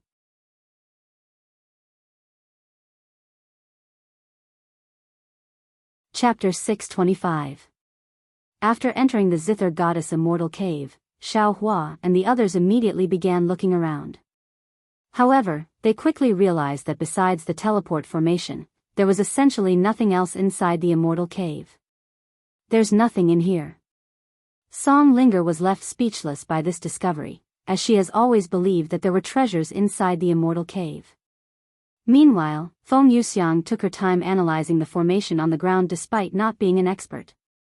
I'm no formation expert, but by the looks of it, this formation is a one-way teleport formation, and judging by the complexity of the design, it's a fairly powerful one. Can you tell where it took Brother Yuan?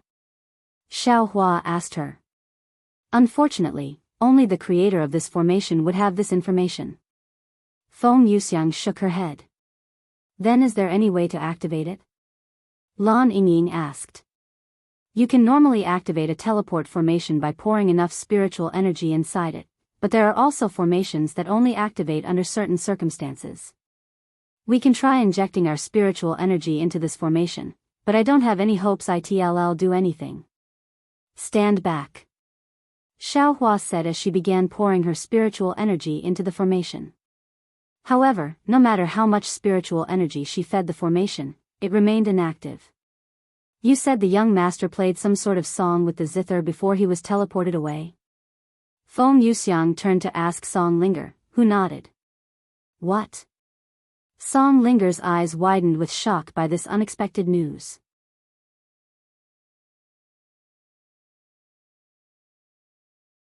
Chapter 626.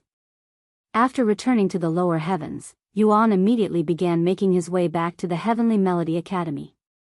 When he got close enough, Feng Yuxiang's voice suddenly resounded in his head. Young master. Are you okay? Feng.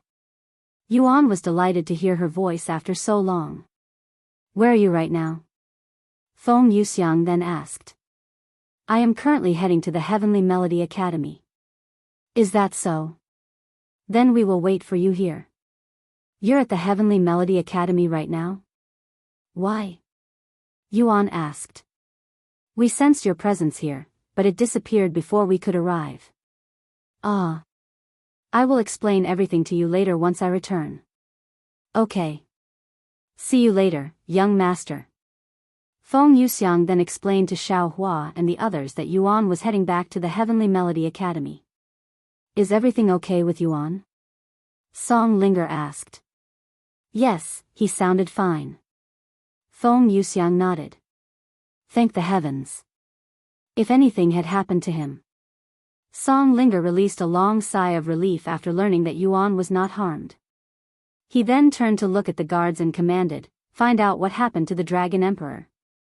I don't believe that he'd leave without telling us.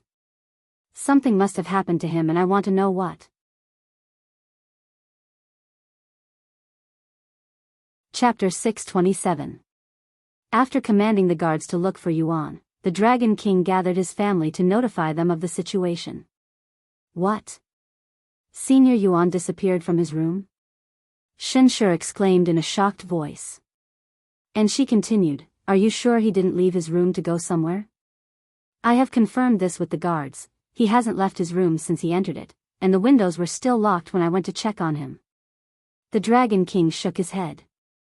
Furthermore, the guards had sensed a disturbance inside his room before he disappeared, so there's a good chance that something had forced him to disappear.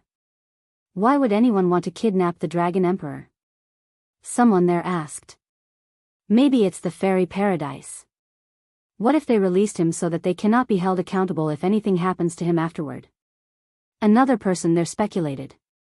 That makes sense. How despicable. It must be the fairy paradise. I found it suspicious how they allowed the Dragon Emperor to leave so easily. The majority of the royal family believed that the fairy paradise was responsible for Yuan's disappearance at this point. Calm down, everyone. The Dragon King eventually spoke. Although we are not always on good terms, I know the Fairy Empress very well. She is not the type to do something like this, at least I hope that's the case. Anyways, I will speak with the Fairy Empress later. Until then, you guys try to look for the Dragon Emperor. Do you still want me to do it? Yuan asked. Of course. I will gather the disciples again. We will be ready for your performance tomorrow. Song Linger eagerly nodded. Great, Yuan said.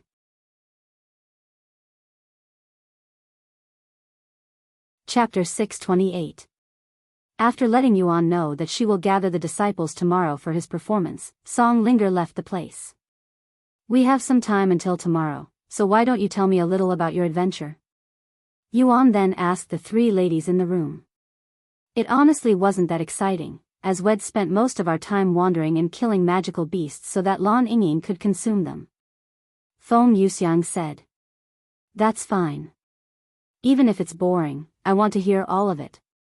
Yuan said with a calm smile on his face. Lan Yingying nodded, and she proceeded to recall their adventure with Yuan, which took up the rest of the day. "I'm glad that nobody was hurt," Yuan said to them after hearing their story, as they'd encountered a few dangerous-sounding situations. Of course, even though it sounded like they were in danger, the truth was anything but that, as they were all peak experts of this world, and with a spirit king like Xiaohua with them, it was impossible to get hurt even if they want to get hurt. "What about you, young master? That is, if you don't mind sharing." Feng Yuxiang asked him out of curiosity. "Well, I had to fight a demon and was nearly killed," Yuan said with a bittersweet smile on his face. "What?" Feng Yuxiang exclaimed in a shocked voice. "Demon? A real demon?" Even Lan Yingying was startled by the news. "Yes, a real demon. But how is that possible? I thought they only existed in the mystic realm." Feng Yuxiang mumbled in a low voice. "It was a sealed demon that had broken out of its seal after being sealed for many years," he sighed. Plus 28,000 stats.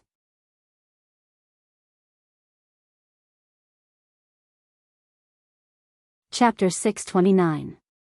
Yuan emerged from the bathtub after absorbing all of the medicine, which helped him break through to the next level of Spirit Grandmaster. "Congratulations on your breakthrough, young master," Feng Yuxiang said to him when she noticed him coming out of the bathroom. "It's all thanks to your treasures." Yuan smiled. And he continued, "I don't really know how to repay you." "You don't have to repay me, young master. I am your servant, thus everything that belongs to me also belongs to you. I am not that shameless to accept free things without returning a favor. Furthermore, it's all precious treasures that would definitely cost a fortune if you were to sell them. I cannot accept that much for free. However, the only thing I can really give you right now is my blood." Yuan sighed. "Speaking of my blood, I haven't given you any of my blood for some time now. Do you want to drink some right now?" Yuan then asked her after realizing this.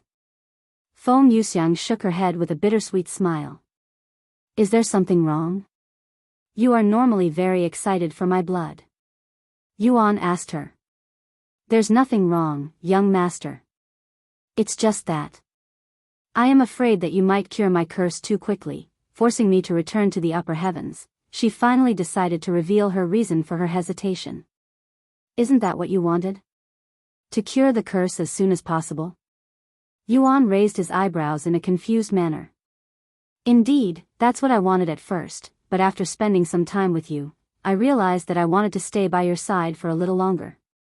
If I consume your blood and the curse breaks, my cultivation will no longer be suppressed, so I will have to return to the upper heavens, and I don't want that to happen. It doesn't matter. After all, whatever you play will turn out to be flawless," she smiled.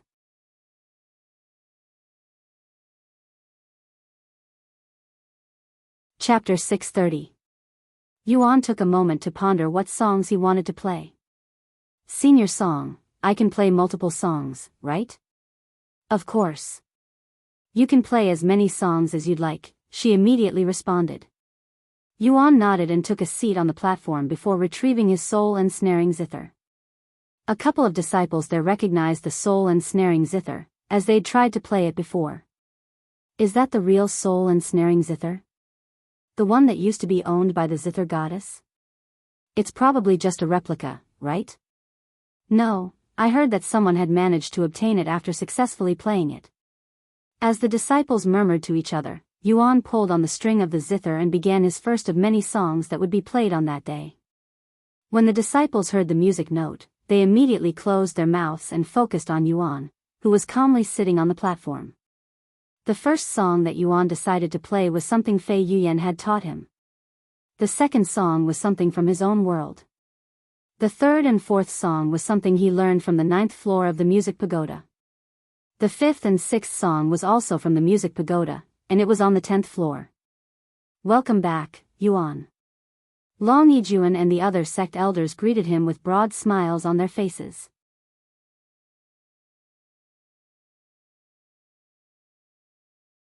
Chapter 631. Hello, everyone. It's been a while. Yuan greeted Long Yijuan and the other sect elders. It's only been a few months. This amount of time is nothing in the cultivation world. Elder Xian said with a smile on his face. Madam Feng. Seniors. Welcome to the Dragon Essence Temple. Long Yijuan then greeted Feng Yuxiang and the others. I heard you're going to challenge the stairway to heaven soon, is that right? You grow up so quickly. Elder Shan approached him until she was standing directly behind him. She then wrapped her arms around him and embraced him in a playful manner. I swear it wasn't long ago that you were a spirit warrior. Your talents are screwing with my sense of time, she sighed. Although the others would normally call out her shamelessness, the sect elders remained silent this time. Once she had enough, Elder Shan released Yuan and asked him, Are you going to challenge the stairway to heaven right after leaving this place? I still have one place to visit after this, but once that is done, I will challenge the stairway, he said. How long do you plan on staying here? Elder Xian asked him. I probably won't stay too long since I only have to pick up someone before I am ready to leave. Who are you picking up? Long Yijuan raised his brows. Minli, he calmly said. Minli from the Min family?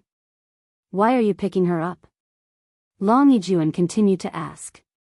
Seeing the painful smile on Fei Yuyan's face, Yuan decided to not continue his sentence and merely nodded in silence.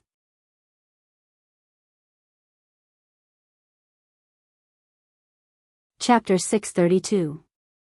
Hey, Yuan, before you leave, can we play the zither again for a bit? Fei Yuyan suddenly asked him after a moment of awkward silence. Of course. He immediately agreed. Let's do it at my backyard like we used to. Okay. Fei Yuyan turned to look at Elder Shan and said, I'm sorry, Master, but I will end my training early today. Do as you please. Elder Shan nodded. Yuan then followed Fei Yuyan back to her living quarters. Once they were in the backyard, they sat down beside each other with their zither out. The soul ensnaring zither? What happened to the divine grade zither you obtained at the competition? Fei Yuyan asked him. Oh, that thing? I sold it. Yuan casually said. Why you sold a divine grade treasure? Fei Yuyan's eyes widened with disbelief. I didn't need it since I already have the soul ensnaring zither, and I needed the money back then. Yuan shrugged. But the soul ensnaring zither isn't really a treasure. While that is true, it still performs the same if not a little better than the divine grade zither. In the end, it's not like I will be using it as a weapon, so it really doesn't matter to me. I guess so, however, if one looked at the direction of their gazes, that reason would become obvious. Of course, they were flustered after seeing the beauties with Yuan.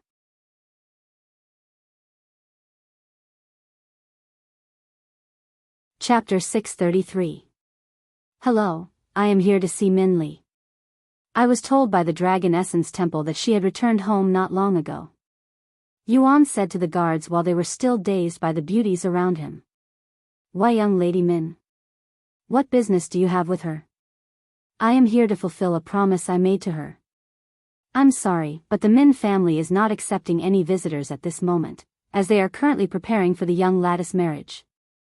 The guard then said, taking Yuan by surprise. What? Marriage? Minli is getting married? Yes, the Min family suddenly announced her marriage with Gu Tao from the Gu family, their third eldest son. The Gu family.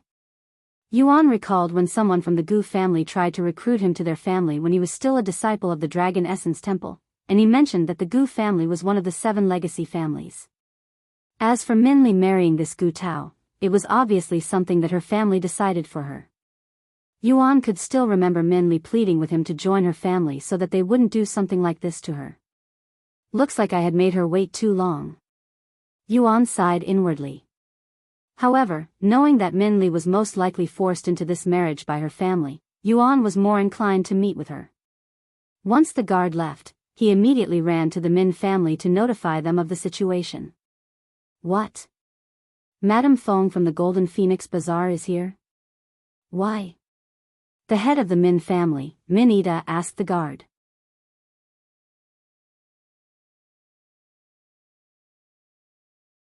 Chapter 634. Apparently, her young master is here to meet with young lady Min Li. The guard responded to Min Yi's question. Young master? Min Ida suddenly burst out laughing after hearing the guard's words. Are you sure she's the real Madame Fong? First of all, Madame Fong left the Golden Phoenix Bazaar a while ago and hasn't been seen since then. Why would she suddenly show up here for Min Li? And her young master? I know Madame Fong very well. There's no way that she'd lower herself for another individual. She's a fake. A fake, I tell you. Min Ida continued laughing. Then what about the royal guest medallion? The guard asked. Did anyone verify if it was real or fake? And no. It would have been disrespectful to Madame Fong, as verifying the medallion is akin to doubting her credibility. The guard shook his head. Just kick them out. Although he had a bad feeling about Min Yi's orders, the guard didn't dare to disobey him. As you command. Please excuse this subordinate. The guard quickly returned to Yuan and the others to notify them of Min Yi's response. I'm sorry, but you'll have to leave this place now. What? Yuan looked at him with wide eyes. Disciple Yuan? Is that really you? Min Li's eyes widened with shock the instant she saw his handsome face, and she immediately wondered if she had accidentally dozed off into dreamland, hence the current situation that shouldn't be possible.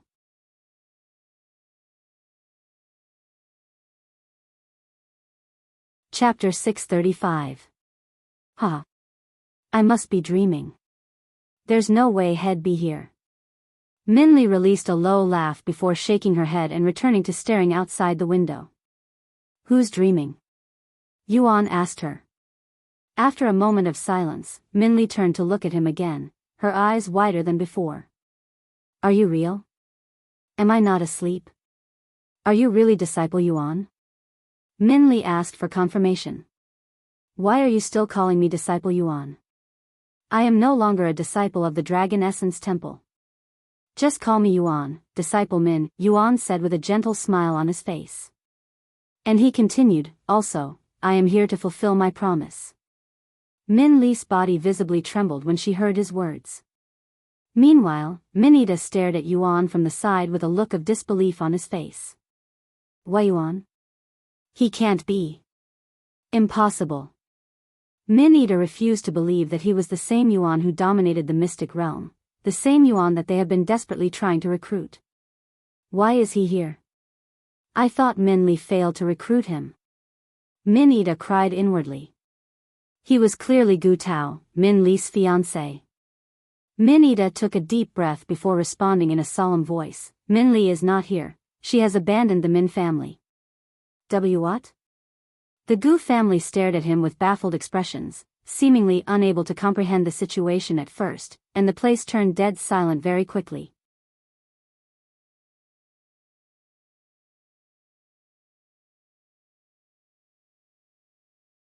Chapter 636. Let me repeat myself just in case you missed it. Min Ida cleared his throat and continued. Min Li has left the Min family, so she is no longer part of our family. I'm sorry, but we will have to cancel the wedding between Min Li and Gu Tao, he said, speaking in a clearer tone this time. Once they snapped out of their daze, Gu Tao screamed loudly, bullshit. I am not going to cancel the wedding. Where did she go? I will bring her back myself if I have to. My son is right, Min Ida. We have already expended too many resources on this wedding, and news of the wedding has already spread everywhere. If we cancel it now, both of our families be laughingstocks for the rest of the century. Do you really want that to happen? Min Ida merely sighed at their words and said, I understand your feelings and anger, but there is truly nothing I can do in this situation. As for bringing her back, that's also not possible. Nonsense. Tell me where she is and I will bring her back even if it's by force. Gu Tao shouted. Min Ida glared at Gu Tao for a moment before responding in a low voice, Stairway to Heaven. If you really want to bring her back, you can find her at the Stairway to Heaven. However, don't say I didn't warn you. You really don't want to offend them. Them? Who are you talking about? And why on earth would she be going to the stairway to heaven? She's only a spirit warrior. The head of the Gu family frowned. However, Minita turned around and began walking away. I wish you the best of luck. Once again, I apologize for this inconvenience. This isn't over yet, Minita. The Gu family left the place shortly after, and they were still fuming in anger after they left. Are we going to go to the stairway to heaven now? Gu Tao asked his father. Obviously. We cannot let this marriage end in such a ridiculous manner. We are bringing her back even if we have to drag her back. Thus, the Gu family began making their way to the stairway to heaven instead of going home, still unaware of the full situation. Meanwhile, after leaving the Min family, Minli asked Yuan, are we heading straight to the stairway to heaven right now? Actually, there's still one more place I want to visit before leaving the lower heavens, he said.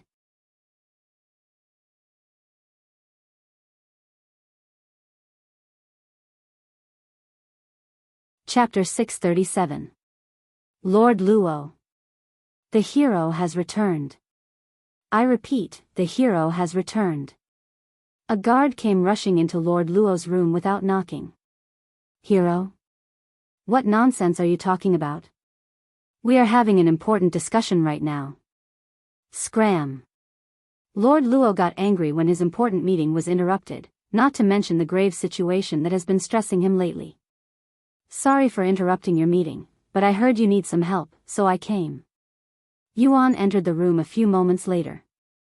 However, because of how drastically different his appearance was compared to his last visit, especially his longer hair, Lord Luo didn't recognize Yuan at first. Why you are?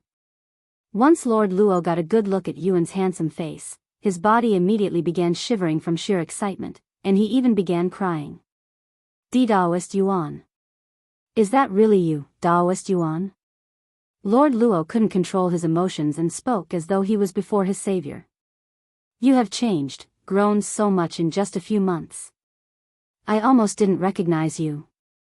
It's really me, Yuan confirmed with a gentle nod. Then he continued, can you tell me what's troubling you and the city? If there's anything I can do to help, please take a seat first. Lord Luo suddenly stopped talking when he finally noticed the four beauties standing behind Yuan.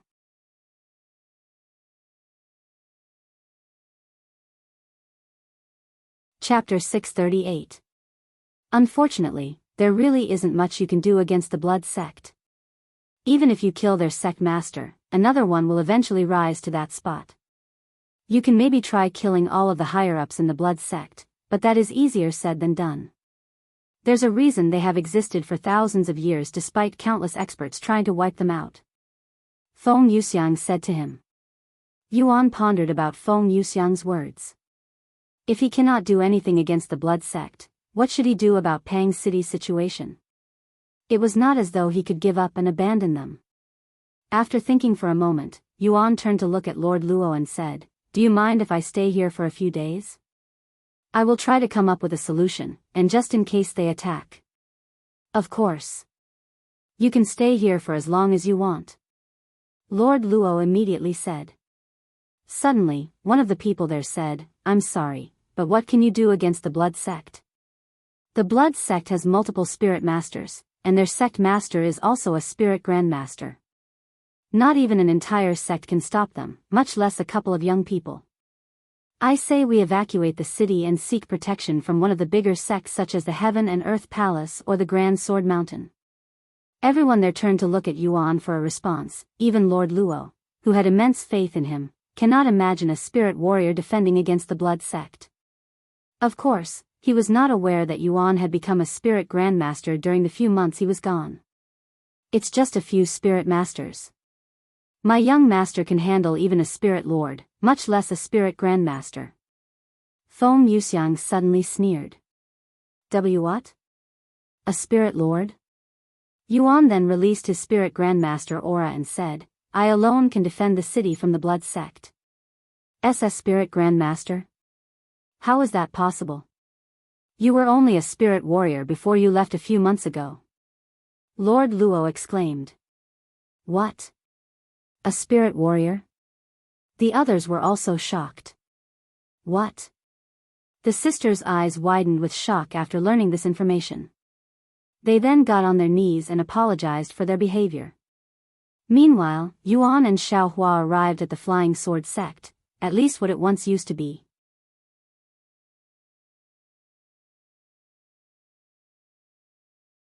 Chapter 639. This is the Flying Sword sect. Yuan stood before where the sect should have been located with a clear look of disbelief on his face. However, the Flying Sword sect was nowhere to be seen. Instead, destroyed buildings and dried blood scattered the place. The scenery is what it would look like after a long and brutal war had just finished. Yuan mumbled in a low voice. Thousands of lives perished here for what? What does the blood sect achieve by doing this horrible thing? It won't bring back their sect master's dead son. Unfortunately, this is the harsh reality of the cultivation world, the real cultivation world, where people do unreasonable things, and there's nothing we can do about it. Xiaohua sighed. After a moment of silence, Yuan said, "Let's take a look around this place." "Are you sure, Brother Yuan? There will be a lot of blood and corpses. It won't be a pretty sight." Yuan nodded. "Even so, I want to see it." They proceeded to walk around the unrecognizable and destroyed Flying Sword sect, passing by many corpses and separated body parts. Yuan stopped walking in front of 3 large stone tablets, which were the only things not completely destroyed there. He looked at the stone tablet in the middle, and on the very top, there was a name he was familiar with. Mo Zhou. "So you have managed to become rank 1, huh? Congratulations." Yuan congratulated him in a dispirited voice. What do you think you're doing? Our sect master is a spirit grandmaster. Hell kill you as easy as breathing. The blood sect disciples began shivering uncontrollably as they watched Yuan slowly approach them with a sadistic grin on his face. "As a killer, you should know very well what I am about to do, right?" Yuan responded, his aura gushing with killing intent.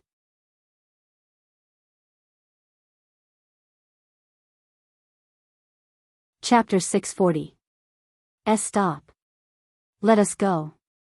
Our blood sect will hunt you and your 9 generations down if you harm us. The blood sect disciples shouted. Yuan stopped walking once he was in front of these people, and he took a long and deep breath. A strong smell of blood and corpses immediately assaulted his nose. He released a long sigh before speaking. I don't blame you for killing people. It's the nature of cultivators, after all. However, if you're going to kill someone, you better have a damn good reason. After this sentence, Yuan suddenly lifted the Empyrean Overlord and pointed it at one of the blood sect disciples. And killing these disciples for your own entertainment is not a good reason. This is why I despise evil sections. You guys are a bunch of boring individuals. The blood sect disciple being pointed at suddenly felt a sharp pain coming from his throat, but he was too scared of Yuan's cold gaze to move, not to mention the pressure restricting his body, so he wasn't sure what was causing this pain. However, the other blood sect disciples saw it clearly. Yuan was slowly pushing the tip of his sword into their fellow disciple's throat, penetrating the skin on his neck with no resistance like it was tofu. Stop. Are you really not afraid of the blood sect? Our fellow disciples will definitely avenge us and hunt you down. They began shouting. Hunt me? Ha ha ha. Yuan moved the sword an inch forward, causing blood to flow from the disciple's neck. He then spoke while continuing to push the sword deeper into the disciple's throat. How will the blood sect learn of this if I kill all of you? How will you tell them? As a ghost? By the time Yuan finished his sentence, the sword was already halfway through the disciple's neck. Of course, the disciple was already dead at this stage, but Yuan didn't retrieve his sword and continued to push his sword forward until the disciple's head was completely separated from his body. I guess you can say that. Yuan smiled calmly.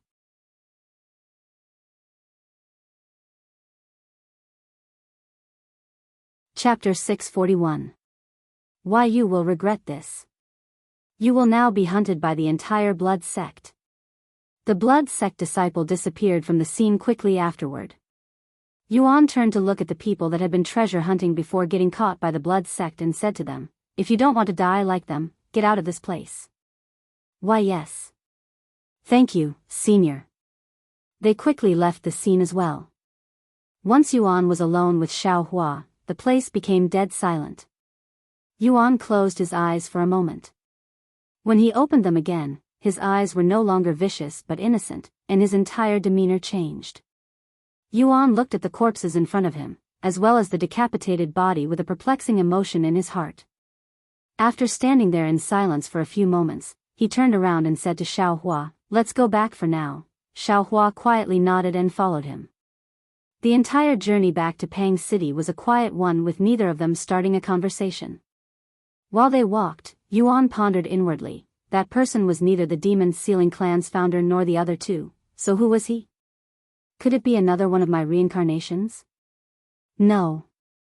I have seen him before. Yuan suddenly recalled the bloody dream he had when he got his faction symbol after joining the Celestial Overlords. Could it be him? His demeanor and aura felt just like that person. Just who is he? Now he wondered if he was a murderer in one of his past life, as he was completely tranquil when killing the blood sect disciples, almost like it was natural for him to have blood on his hands.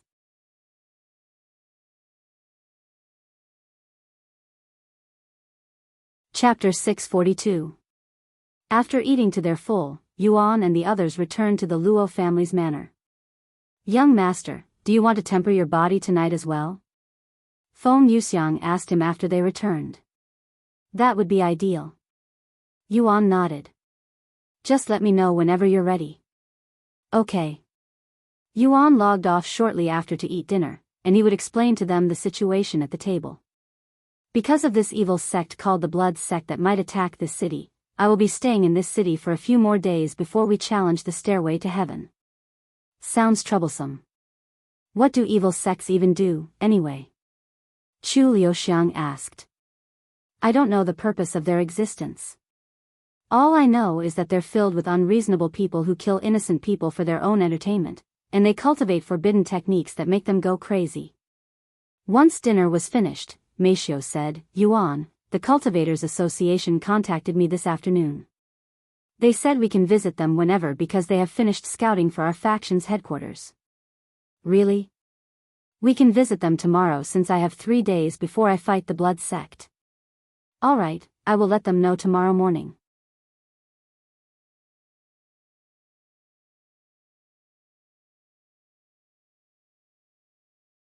Chapter 643. Hey, Yuan. It's been a while. How have y'all been? Wang Ming greeted them with the others behind him. "Hello, everyone. Everything's been great on our side. What about you guys?" "It was very boring since we couldn't really train in the hotel we were staying at. We've been waiting for our own headquarters so that we can train all we want." Yuan smiled and said, "Then let's see what the Cultivators Association has in store for us." Upon arriving at the Cultivators Association, they could see Chairman Li standing by the entrance, clearly waiting for their arrival. "Good morning, everyone. Our Cultivators Association has managed to find 5 headquarters that fit your requirements, and they're all in this city. Well, go look at each of them whenever you're ready." "We can go look at them right now," Yuan said. "Very well. Please follow me. We have prepared transportation for you all." Yuan and the others followed Chairman Li to the parking lot, where a long limousine was waiting, and it had more than enough room to fit all 10 of them. Once they were seated, Chairman Li got into the driver's seat and personally managed the car, acting as their personal chauffeur despite his status within the Cultivators Association.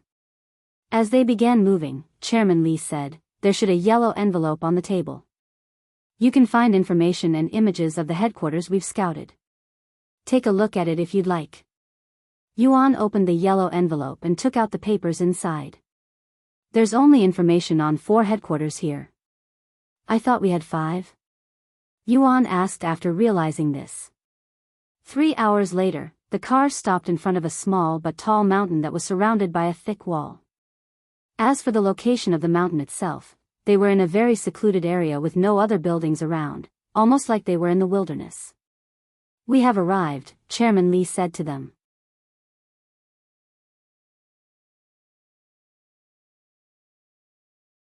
Chapter 644. Wow, the dragon in its name is really fitting. Wang Ming mumbled to himself as he looked through the car window. The mountain itself wasn't anything too special, but the road that spirals around the mountain had the appearance of a dragon, making it seem as though there was a dragon coiling around the mountain. While they admired the mountain, Chairman Li pulled up to the gates and spoke to the guards there. I'm Chairman Li from the Cultivators Association, and I have with me the Demon's Sealing faction. We're here as scheduled. Once the guards verified his identity, they opened the gates to allow them inside. Take your time. Thank you. The moment they entered the gates, it felt as though they had entered another world, as the spiritual energy suddenly spiked up. Yuan was pleasantly surprised by this.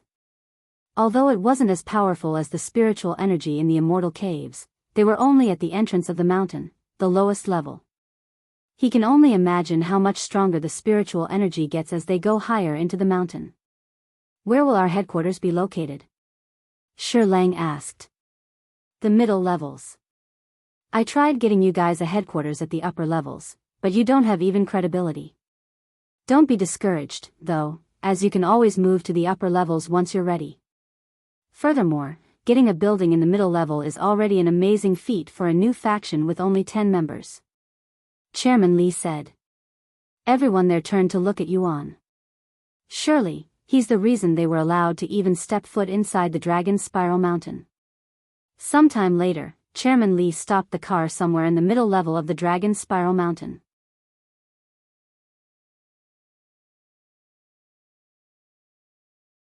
Chapter 645. So yeah, we need $3.5 billion for our faction's headquarters. Wang Ming called his parents to let them know of the situation. $3.5 billion? Are you buying a house on the moon or something? Why the heck is it so expensive? No, it's a house in the Dragon Spiral Mountain. What? The Dragon Spiral Mountain? You know of it? Of course.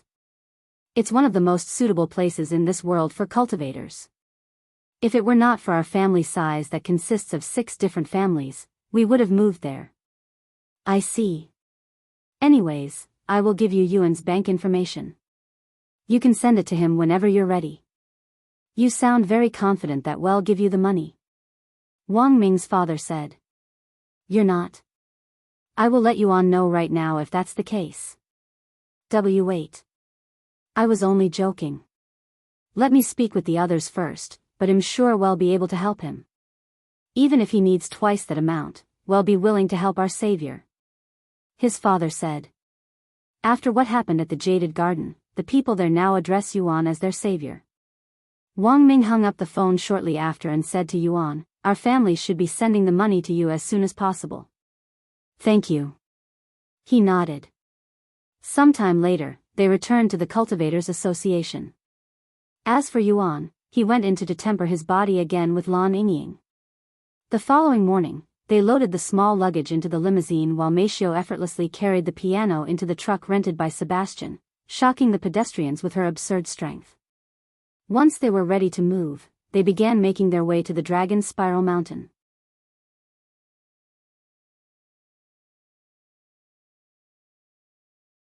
Chapter 646.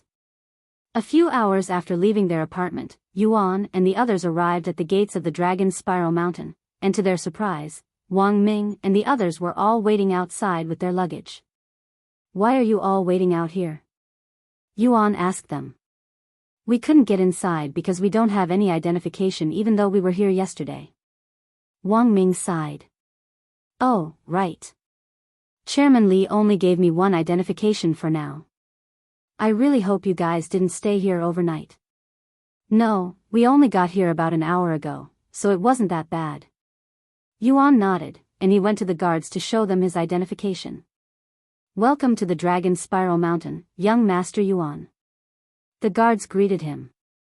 Where can I get identifications for my companions so they can enter the place without me? Yuan asked them. The manager will handle all of that once she visits you later today, said the guards. I understand. Once the gates were opened, Yuan and the others made their way to their new home in the middle of the mountain. Yuan, you can go ahead and pick your room first. Well, decide afterward. Wang Ming said to him. Well, they're all pretty much the same, so it doesn't really matter to me. How about this one? It's the largest room in this building, and it's also the closest to the staircase. Shi Lang suggested.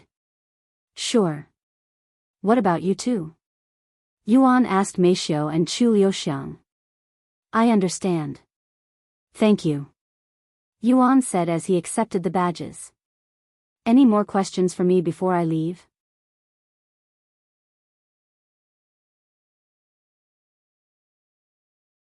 Chapter 647.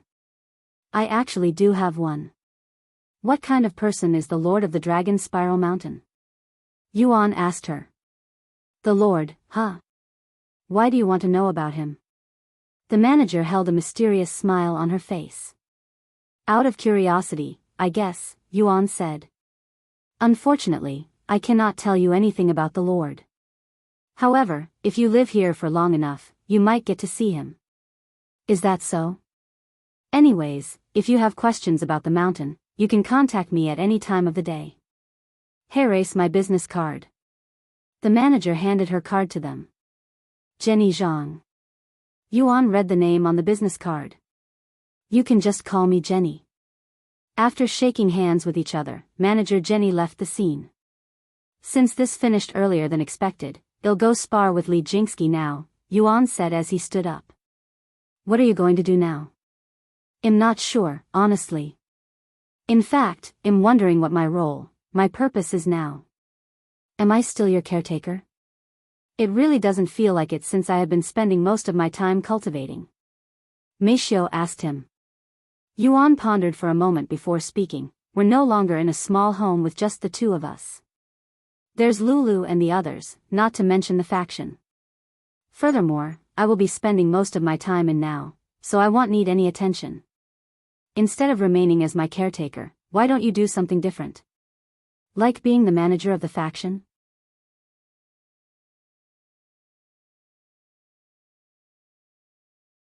Chapter 648. What? Yuan? What is he doing in the mountain? Even if Chu Liuxiang is with him, he shouldn't be able to enter the mountain without the Lord's permission. Chu Shijian, Chu Luxiang's foster father, said in a surprised voice. He actually moved into the mountain, and he's currently living in the middle level of the Dragon Spiral Mountain, Sebastian explained to him. He moved into the mountain? How is that even possible? Although I have no doubt that he'll be able to live here in the future, he shouldn't have the qualifications to enter this place yet. I was also surprised when I heard it, but the Lord approved it, and he moved in just today. Chu Shijian closed his eyes to ponder. What do you think of him? This Yuan. The woman sitting beside Chu Shijian suddenly asked. He's a very talented individual. Perhaps even more talented than our top geniuses. Although I haven't spent much time with him or seen his full potential, I believe he's someone worthy of our attention. Sebastian said. I haven't seen you praise someone like this before, Sebastian. He must have really impressed you. The woman smiled.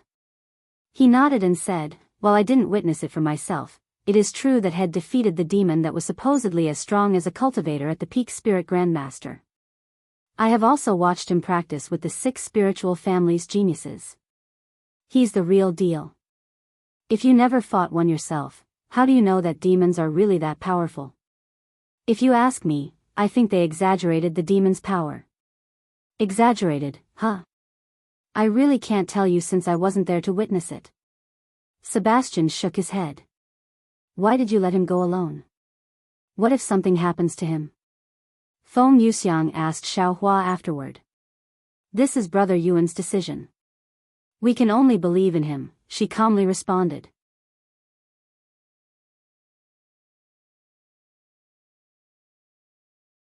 Chapter 649. Where is Daoist Yuan? Lord Luo asked Xiaohua and the others after he left, unaware of the situation. The young master left not long ago to deal with the blood sect, said Feng Yuxiang. Lord Luo looked at the 3 of them. If they're all here, This meant that Yuan had gone to deal with the blood sect by himself. Seeing Lord Luo's expression, Lan Yingying said, Yuan will be fine. Don't underestimate him. I understand. Meanwhile, at the Flying Sword sect, Yuan stood before the 3 stone tablets with a tranquil expression on his face. However, inside his mind, he was trying to communicate with somebody. Are you going to show up today and take control of my body like last time? You like killing people, right? He would rather let the handsome man take control of his body so that he doesn't have to personally kill the blood sect, and he would feel less guilt that way. Unfortunately, the handsome man would not respond no matter how much Yuan tried to summon him. Yuan sighed. And for the next 2 hours, he would patiently wait for the blood sect to show up at the 3 stone tablets.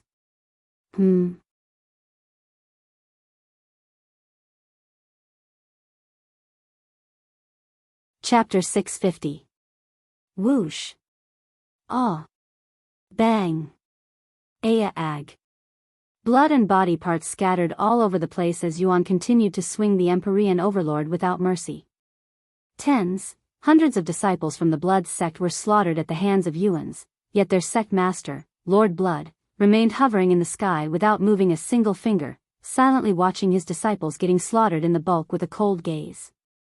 Of course, he never really expected the disciples that were mostly spirit apprentices and spirit warriors to capture Yuan, who was a spirit grandmaster. Even if he had tens of thousands of disciples, it would not be enough for a spirit grandmaster. His only motive was to tire out Yuan with his disciples so that he would have a better time taking him down later. In other words, he was sacrificing his own disciples for himself. As for the disciples, they had no choice but to fight Yuan, even if they might die. After all, if they don't listen to Lord Blood, they will definitely die at the hands of their own sect master. Get him. He won't be able to defeat all of us. For Lord Blood.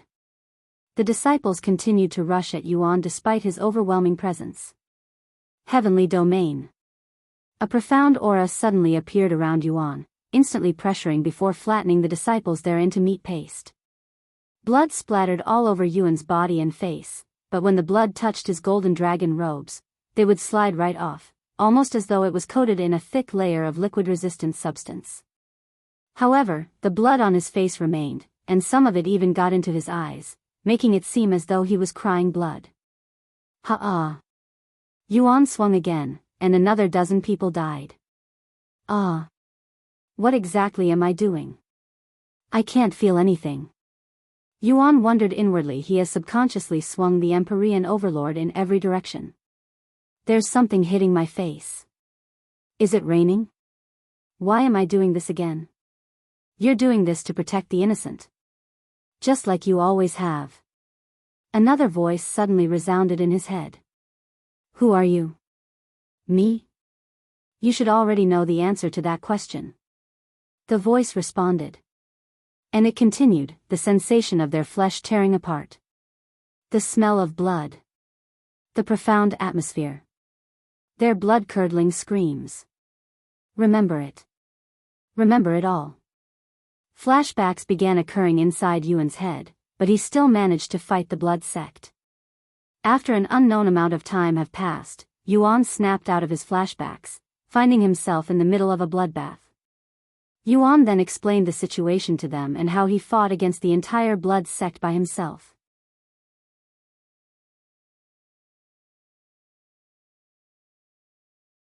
Chapter 651. Young Master.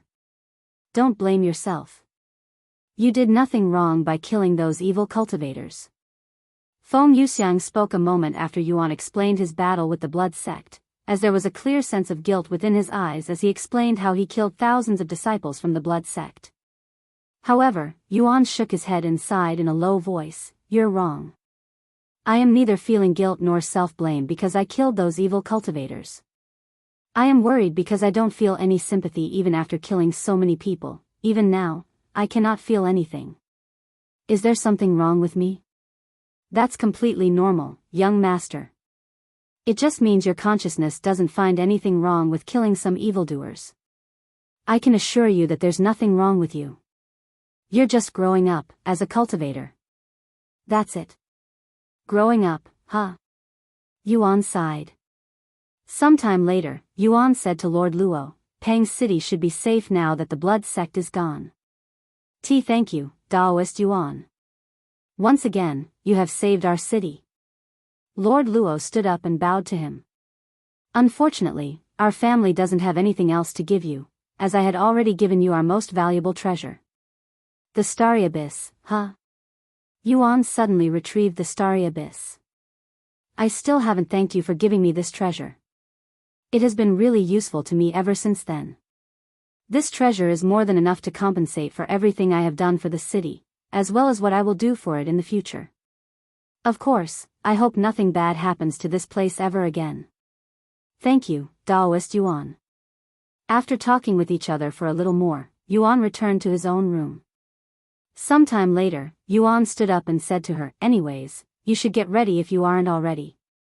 We'll be challenging the stairway to heaven in a few days.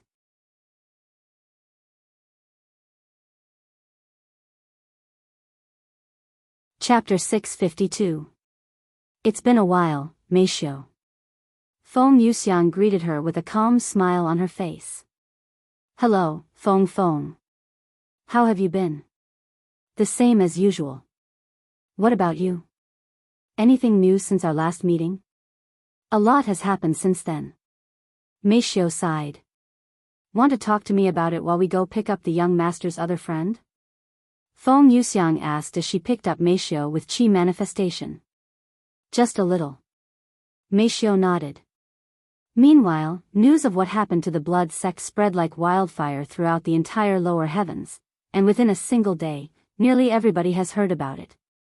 Have you heard? Someone named Yuan has managed to destroy the blood sect. I have heard about it, but is it even possible to completely destroy an evil sect? Even if you killed a few hundred disciples from the blood sect, they won't be destroyed unless you exterminate all of their disciples. They're like cockroaches. That's the thing. He didn't just kill a few hundred disciples, he killed thousands of them. Of course, this includes their sect master and all of the high-ranking disciples that Lord Blood brought with him. It'll be hard for them to rebuild after this even if they're the blood sect. And they still lost to a single man? Heavens, how powerful is this Yuan person? And how come I haven't heard of him until today? I believe there was also a disciple with the same name in the Dragon Essence Temple. Oh. I heard about him. He's the one who carried their sect to first place in the mystic realm, right? Thus, Yuan would go on and tell them about his history with the Yu family and how they abandoned him when he became crippled, leaving them speechless.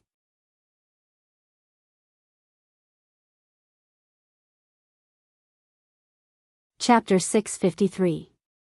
Ha ha ha ha.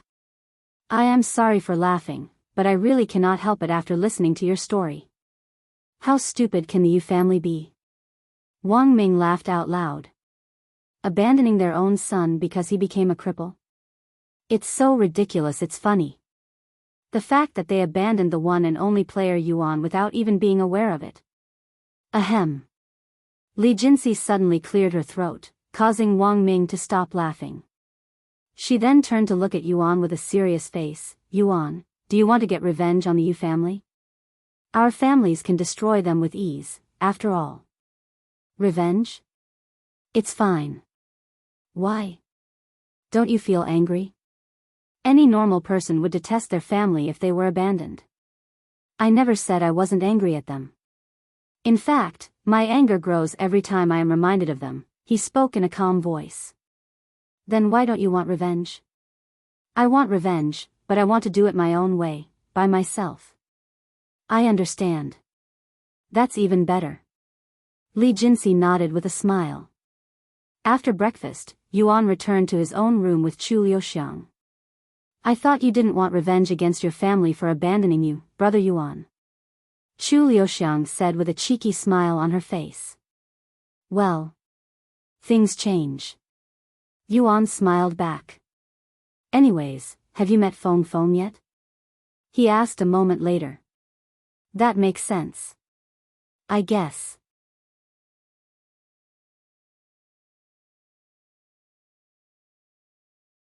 Chapter 654. A few hours later, Feng Yuxiang stopped moving above a city in the eastern continent. "We have arrived," she said to the other two girls. "I see you, Ro. She's over there."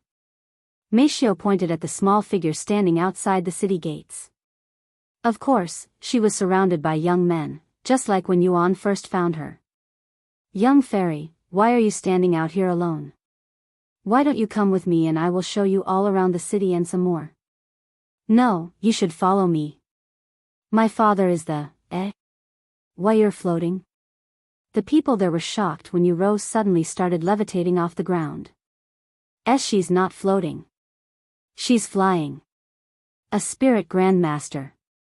They then watched as Yu flew towards Feng Yuxiang and the others in the sky. "It's been a while, Yu. I hope I didn't interrupt your fun down there," Feng Yuxiang said to her with a smile. "You came just at the right time, Feng. Then let's return to the young master's side, shall we? We're already behind schedule." To think Yu had managed to hide this fact for so many years. It was truly a shock to Meishio. "Wait. So you're telling me that you didn't always know about Brother Yuan's adoption?" Chu Liuxiang finally spoke after comprehending the situation. Yu shook her head, "No. Actually. Perhaps I knew, but forgot about it since Brother Yuan always treated me like a real sister, and I was very young back then. Maybe I didn't want to believe it and tricked myself into thinking that he was my real brother. Even I don't know anymore."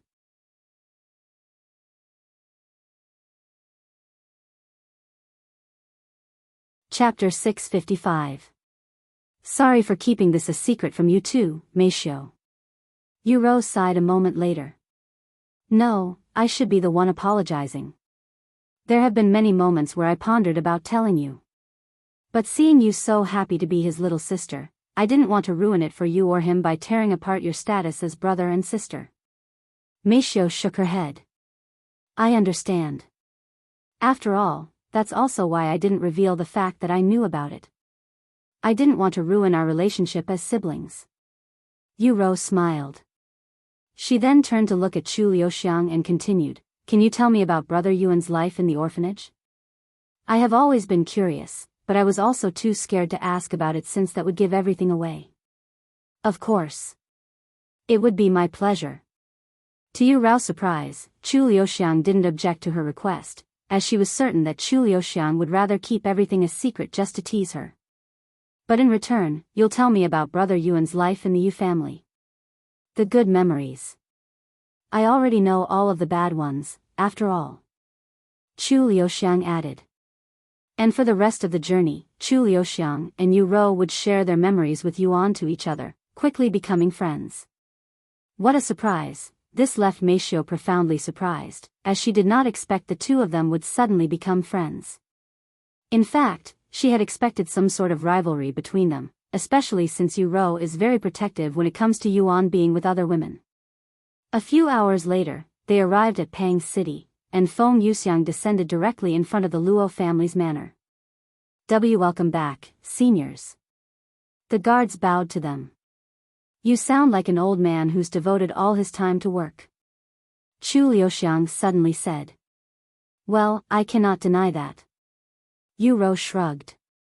"But that's not the only reason why I want to stay down here. Let me explain." Yu continued.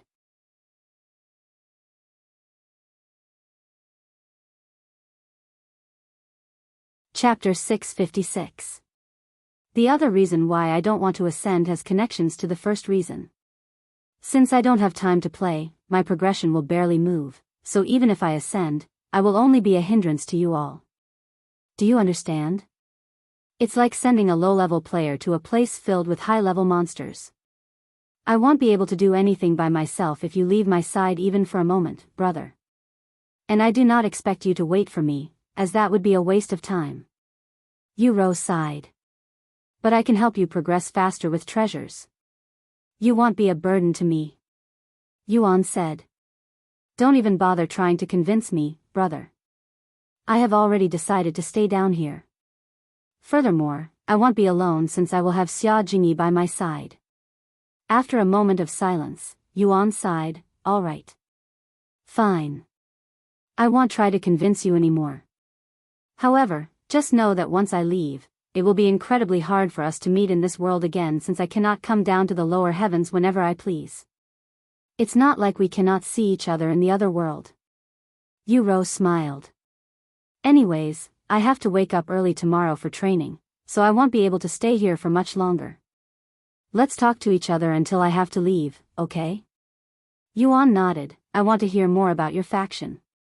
Of course. It's a really great place. Everyone there is very nice to each other, and it feels like ID suddenly gained a new family. Although training is hard at times, my cultivation has improved by leaps and bounds since I started training there. Yuro proceeded to recall her last couple of weeks as a member of the Eternal Lotuses. She told Yuan her daily routines, her training schedules, and even some of Xia Jingyi's experiences there. It sounds like a great place. I should visit there one day. Yuan smiled. How about your faction, brother? You created one, right? Wang Ming casually shrugged. Are you kidding me? We just ate, so I am a little sleepy. If you want to fight, we can do it tomorrow. After saying that, he went into his room and locked it, leaving Wang Bingbing speechless.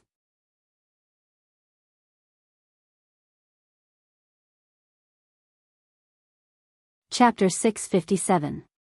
After returning to his room, Yuan went to his closet and retrieved a basket of medicine. Are those the medicine you'd acquired from the Jaded Garden? Do you plan on tempering your body tonight? Chu Liuxiang asked him when she saw the basket. Yes. Do you want to join me? Yuan asked her. Is that even a question? Of course, I want to join you. Chu Liuxiang wasted no time removing her clothes, stripping herself naked before Yuan could even prepare the bath. I haven't even prepared the bath. You should put your clothes back on unless you want to catch a cold. Yuan said to her. Chu Liuxiang chuckled. I haven't caught a cold ever since I became a cultivator. I don't think cultivators can even catch colds. Anyways, I already took my clothes off. I will just wait under the blankets until you're done. You can join me at any time.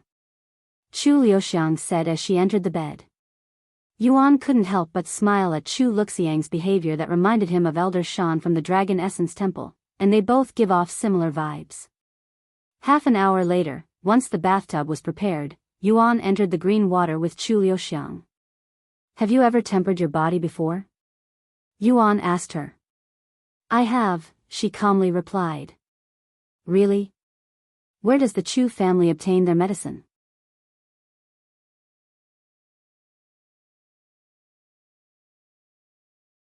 Chapter 658. How do you like the scenery? Does it make your heart pound with excitement? The handsome man suddenly asked him without looking away from the red sky. Yuan coldly snorted. Why are you showing up now? You didn't show up when I asked you to fight the blood sect.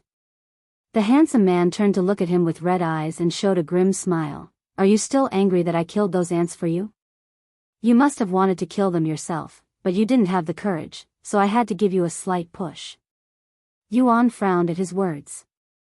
Angry? Of course, I am angry.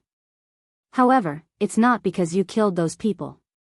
I am angry because you possessed my body without my permission. First it was the divine paragon, now it's you. Yuan expressed his concerns regarding their possession. And to his surprise, the handsome man actually began laughing. Possessed? You think we possessed you? That is incorrect. We're not ghosts. Then how do you explain what happened? It's simple. You awakened your memories and began acting as though you were that person. You were the one who called upon us, not the other way around. The divine paragon took over your body because you wanted to defeat the demon. I took over your body because you wanted to kill those ants. It's as simple as that. And no way, it's the truth. We may have lived different lives, but in the end, we're all the same person. Don't be angry at me, us. It just means you're angry at yourself. After a moment of silence, Yuan spoke in a questioning tone. And who are you supposed to be? The handsome man suddenly stood up and turned to face him. Follow me, Brother Yuan. Xiao Hua will take you there, she said with an eager smile.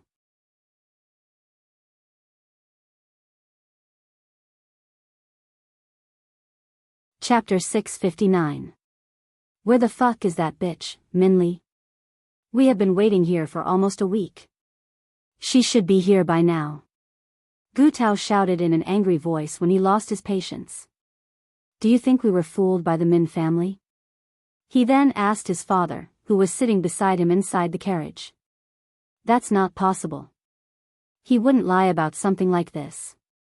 It would only damage his family's reputation, and you know how much we value our face. Furthermore, this is Minli that we're talking about. They wouldn't sacrifice their family's reputation for her. Why do you think they sold her to us in the first place? That makes sense. However, that doesn't change the fact that Minli isn't here. We came here immediately after leaving the Min family, so there's no way that Wed missed her. Gu Tao said. That's also not possible. I had spoken to the people here. None of them have seen Minli, and she's one eye-catching girl. Then how long are we going to wait? We cannot stay here forever, not to mention that wedding that is supposed to be in 3 days.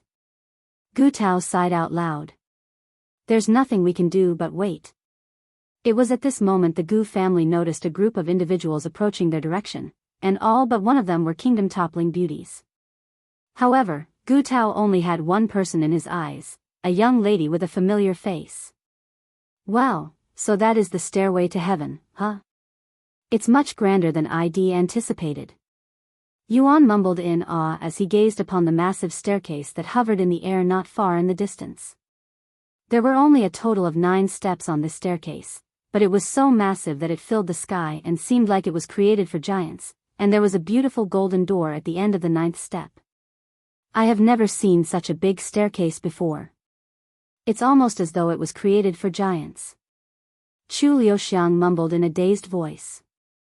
Speaking of giants. Do they exist in the cultivation world? Yuan asked.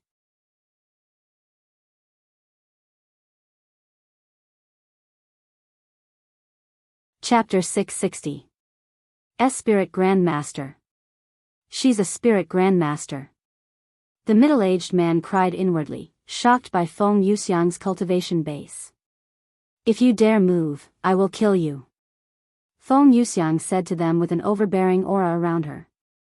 However, Gu Tao's father was also a Spirit Grandmaster, so he didn't immediately back down. Who are you? He asked her with a slight frown.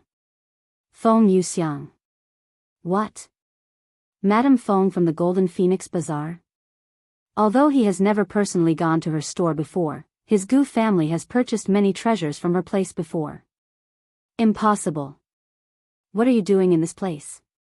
My business is none of your business. However, your business on the other hand. Feng Yuxiang narrowed her eyes. How dare you treat my young master in such a manner? Courting death. Feng Yuxiang began approaching Gu Tao while emitting strong killing intent. Father. Help me. Kill this bitch for me. Gu Tao immediately hid behind his father's back. Although he could sense Feng Yuxiang's threatening aura, he doesn't actually know Feng Yuxiang's identity, nor was he aware of her cultivation base. There is nothing to talk about. You lost that chance when you threatened to take Min Li away by force. Patriarch Gu gritted his teeth in anger, but he eventually gave up and said, Fine. I will give them to you.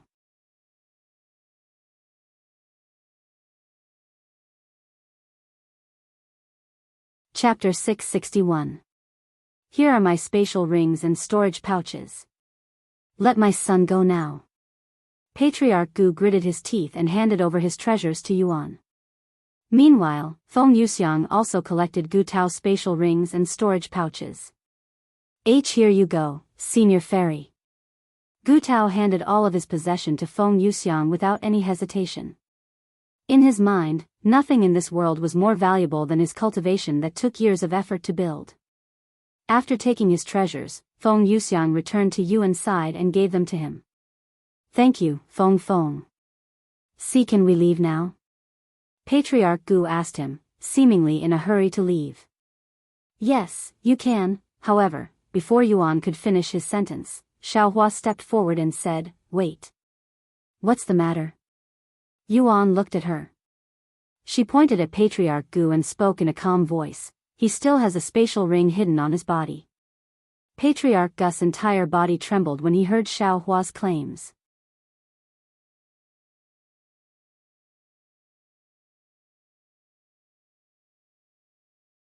Chapter 662.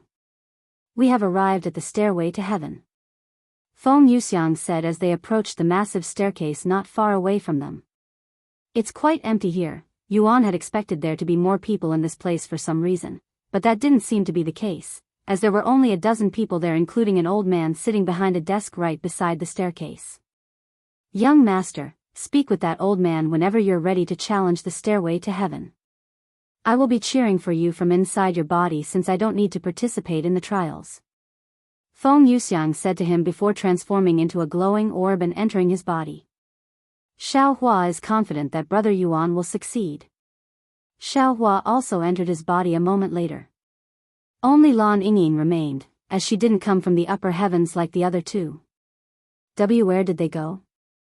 Chu Liuxiang asked in a baffled voice, as this was her first time witnessing such a thing. They're resting inside my body right now, Yuan said. What? How does that even work? Can I enter your body too? She then asked. They can do that because they are my servants. Yuan smiled. Anyways, let's go speak with that old man. The old man sitting behind the desk looked at them and said, Are you going to challenge the stairway to heaven? I am. Yuan nodded. First time? Yes. Yuan, I will help them climb the staircase. You need to focus on yourself. Lan Yingying said to him. Okay. Thank you. After putting down Meishio and Chu Liuxiang, Yuan proceeded to make his way towards the second step that was about 200 meters away.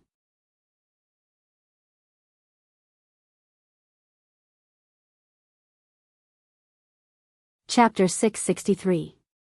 Look at that. There's more than one person climbing the stairway right now. What? Is that even possible?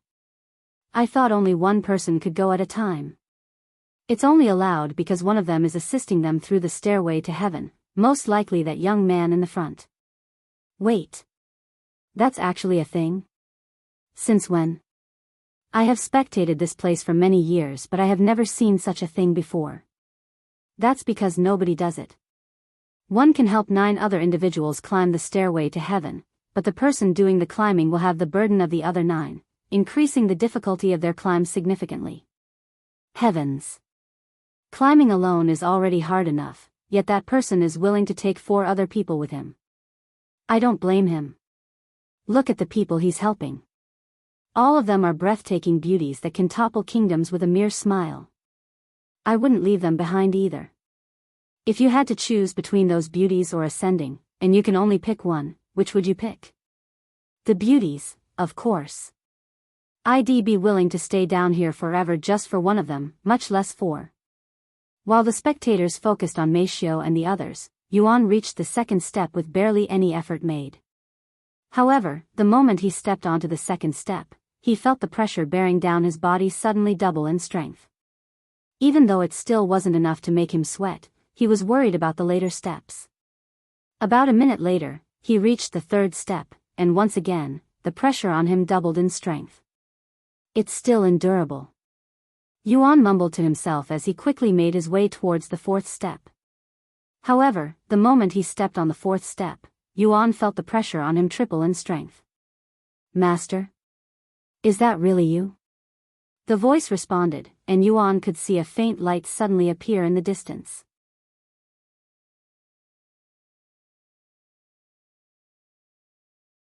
Chapter 664. Yuan swallowed nervously as he watched the faint light gradually approach his direction. Master. Is it really you? The childish voice continued to resound in the darkness. I think you're mistaking me for someone else. This is my first time in this place. Yuan said. No, Once the light was right in front of him, it started transforming until it took the shape of a human with a childlike figure. A few moments later, a cute little girl with long, glistening black hair that dragged on the floor stood before him. She stared at him intensely with her sharp golden eyes and continued to speak. While you have a different appearance, your soul is the same. You are definitely my master. I will never mistake my master for someone else. You don't remember me, master? She asked him after a moment of silence. Yuan narrowed his eyes at this little girl and sighed inwardly. She's definitely talking about one of my past lives, right?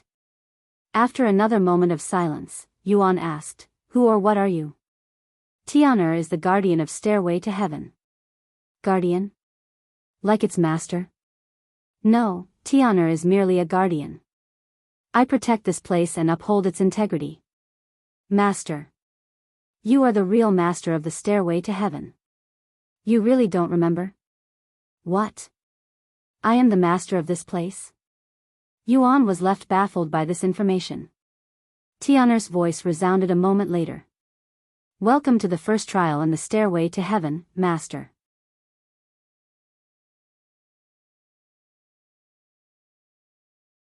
Chapter 665. After entering the Stairway to Heaven, Meishio and the others found themselves transported to this empty room that somehow had a small pond resting in the center. Where are we? Where's Yuan? Chu Liuxiang asked in a slightly panicked manner. Calm down, we're currently in the spectators area. Feng Yuxiang said. Since we're not participating in the trial, we were transported somewhere where we cannot disturb the young master. I see. Meishio and Minli looked around with a bewildered face, as they had never seen such scenery before. Although they were inside a room, the walls were almost transparent, and the background was a starry sky with tiny lights flickering in the distance. The floor seemed to be made of a smooth material, almost like jade, and there was a pond in the middle of the room. Xiaohua didn't say anything and approached the pond in the center of the room before sitting beside it and staring at it. Feng Yuxiang also did the same thing. Come. We'll be able to see the young master here. Everyone there sat around this pond a moment later, silently staring at the clear liquid. A few minutes later, they could see an image appearing on the surface of the water. Look! It's Yuan. Chu Liuxiang exclaimed when she realized it was Yuan, and he just entered this arena. Looks like he's about to start his first trial. Feng Yuxiang smiled. Meanwhile, somewhere in the Stairway to Heaven, Yuan was waiting for his first trial to begin. After waiting around for a few moments, he noticed the scenery changing from the void to a bustling city where people could be seen walking around.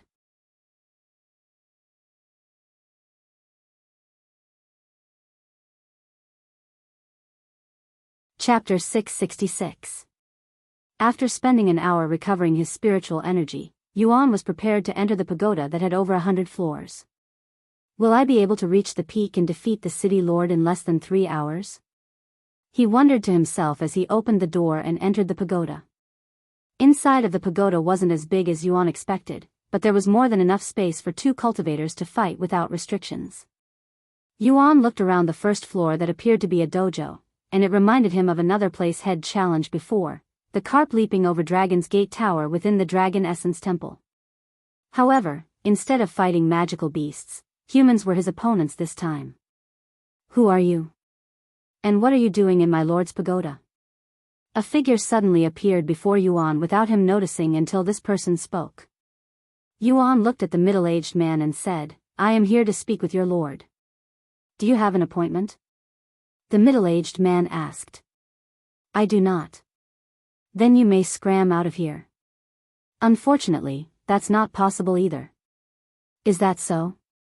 The middle-aged man retrieved his weapon that was a spear the next moment and pointed it at Yuan. Then you can stay here forever. Yuan didn't say anything and retrieved the Empyrean Overlord. Mastery Level 1, Description, an extremely fast and deadly technique that can kill 1,000 people without making the slightest sound. Created by the famous cultivator known as Vanishing Ghost, who was once regarded as the 9 heavens' deadliest assassin.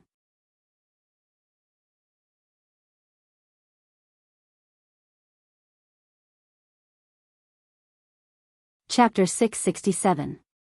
After killing the man, Yuan proceeded to the next floor. His sword technique is really powerful. And it doesn't consume as much spiritual energy as the heaven-splitting sword strike. Yuan thought to himself as he climbed the staircase. Upon reaching the second floor, Yuan encountered another man with the cultivation of a spirit lord. Who are you? What happened to the guard downstairs? The man asked him with an unfriendly look. Yuan didn't bother responding to the man and withdrew his sword, as he was already expecting to fight anyone that gets in his way. Humph. A mere spirit grandmaster. The man didn't say anything else and withdrew his weapon. Their weapons collided a moment later. Yuan decided to try using the starry abyss again just to make sure it still works. However, just like the man downstairs, this one could also somehow track his invisible flying dagger. Just how are they tracking my starry abyss?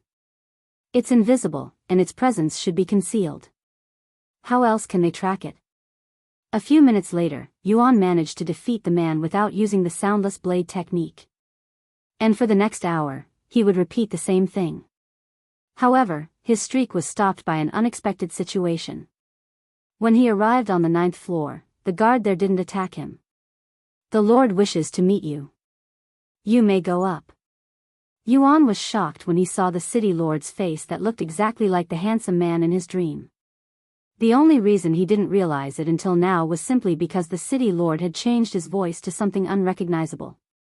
Since you're here, it must mean that another reincarnation has occurred. How many times have you reincarnated by now? Have you achieved the goal yet? The handsome man asked him with a profound smile.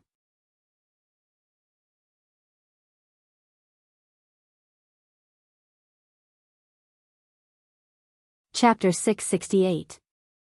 After snapping out of his daze from the handsome man's question, Yuan laughed a little before speaking. What a coincidence. I also have a similar question. What the heck is up with all of this reincarnation stuff? Tell me everything you know about it. How else am I supposed to achieve this goal you speak of when I don't even remember it? The handsome man silently stared at Yuan for a good moment. I see. So you don't remember anything yet. That's fine. It's not the first time that you have forgotten about your past, but you will eventually remember everything. However, don't expect me to spoon-feed you everything just because we belong to the same soul. If you want to remember your memories, you will have to defeat me. Why else would I force myself to do the trials in this place? Good. I have always wanted to give you a good beating but never got the chance since you're always much stronger than me in my dreams. Yuan said. The two of them continued fighting again shortly after. Meanwhile, in the spectators' room. What happened? Why did it stop working? Chu Liuxiang exclaimed when the water suddenly stopped reflecting Yuan and the city lord right when the city lord was about to remove his mask. Unfortunately, nobody there could answer her question. I don't know what happened, but we can only wait until it returns. Feng Yuxiang said. Back in the pagoda, Yuan and the handsome man fought each other so viciously that they'd collapsed some of the floors there.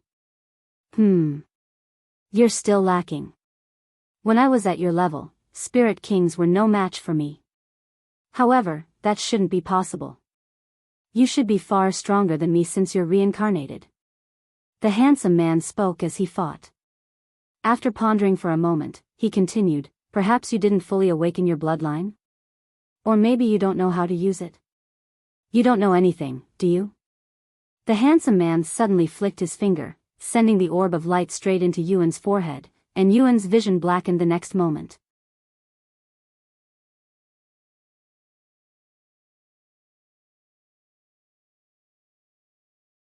Chapter 669. Ugh. Where am I? Yuan slowly opened his eyes to the sound of water splashing beside him. He looked around once his eyes adjusted to the bright sunlight, and to his surprise, there was a large river beside him. What the? How did I get here? I was just at the pagoda. Yuan stood up a moment later, but he immediately noticed something different about his body. My cultivation base is gone. He exclaimed in a shocked voice. Suddenly, another voice resounded, responding to his words. Are you still dreaming? Tianyang? You're not even a cultivator yet, how can you possibly have a cultivation base? Yuan turned to the sound of the voice to see a pretty young girl sitting underneath a tree with a scroll in her hands. Meng Lily? Yuan subconsciously muttered her name even though he had never met her before. Wait. Did she just call me Tianyang? So I am seeing his memories right now? Now that he had an idea of his situation, Yuan decided to play along. However, it was not as though he could actually control his body freely. Yuan suddenly began walking towards this young lady named Meng Lily. In the meantime, you can continue climbing the stairway to heaven to regain even more of your memories. You still have a few more trials ahead of you, after all.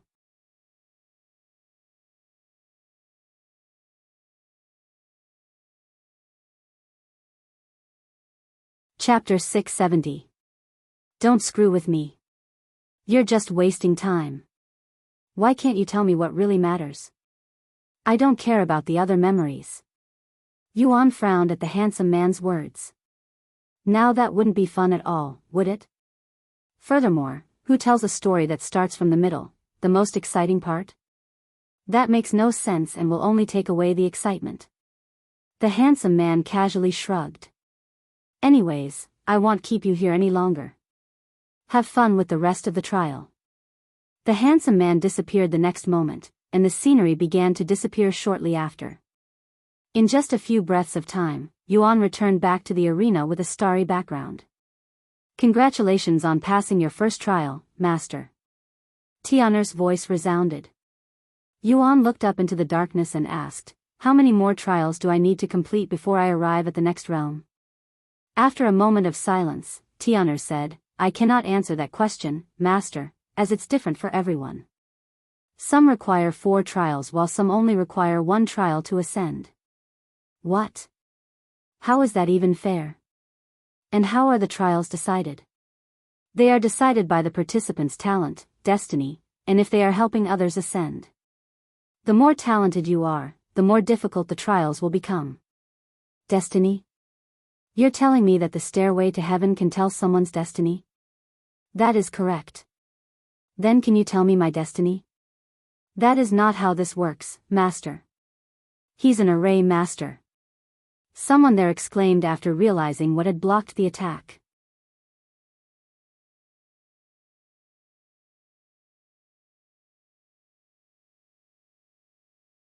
Chapter 671. An array master? Feng Feng mentioned them not long ago. Yuan looked at the Peak Spirit Lord with an interested gaze. Although it was faint, he could see a semi-transparent barrier around the Peak Spirit Lord, and if he looked at the barrier with his divine sense, he would be able to see the symbols that supported the barrier together. Those symbols contain most of the spiritual energy. Is that the barrier's true form? A bunch of symbols combined together? He thought to himself. You have 2 more attacks. If you can crack my array, I will consider you hired. The Peak Spirit Lord said to the recruit. However, even after using his last 2 chances, the recruit had failed to make even the slightest crack on the barrier. Next. The middle-aged man said. The next recruit stepped forward and tried to crack the array created by the Peak Spirit Lord but to no avail. After going through 5 people without any success, they finally managed to find someone who could crack the array on his 3rd strike, but the crack was very minuscule and less than an inch long. The Peak Spirit Lord silently stared at the crack for a moment before speaking, fail. What? But I managed to crack your array. The recruit exclaimed, unwilling to accept the results. So what if you barely managed to crack it? It's still not convincing enough. If you want to blame someone, blame yourself for being weak. Meanwhile, a small commotion broke out somewhere in the line. Hey! Can't you read? Only spirit lords and above can qualify to be their bodyguard. You, who is a mere spirit grandmaster, should get out of the line and stop wasting our time. Hell, you're not even a peak spirit grandmaster. You can call me Yuan. Then, Yuan, you can wait inside the restaurant for now. We're going to recruit a couple more bodyguards before we leave. You can order whatever you want in the meantime. The Huang family will pay for everything, said Dong Zhou.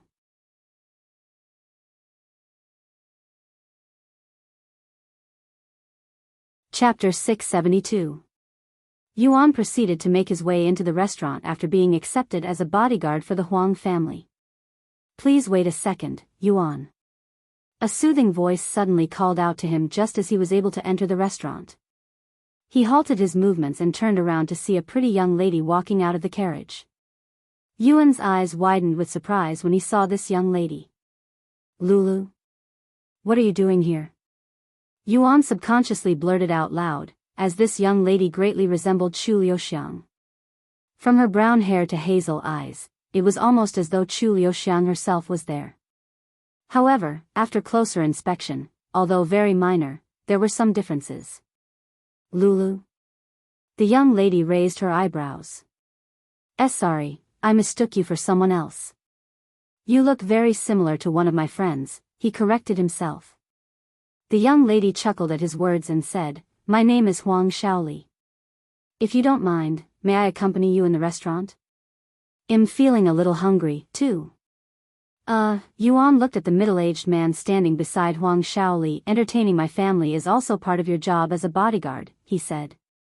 Once outside, Huang Shaoli returned to the carriage while Yuan gathered with the other bodyguards.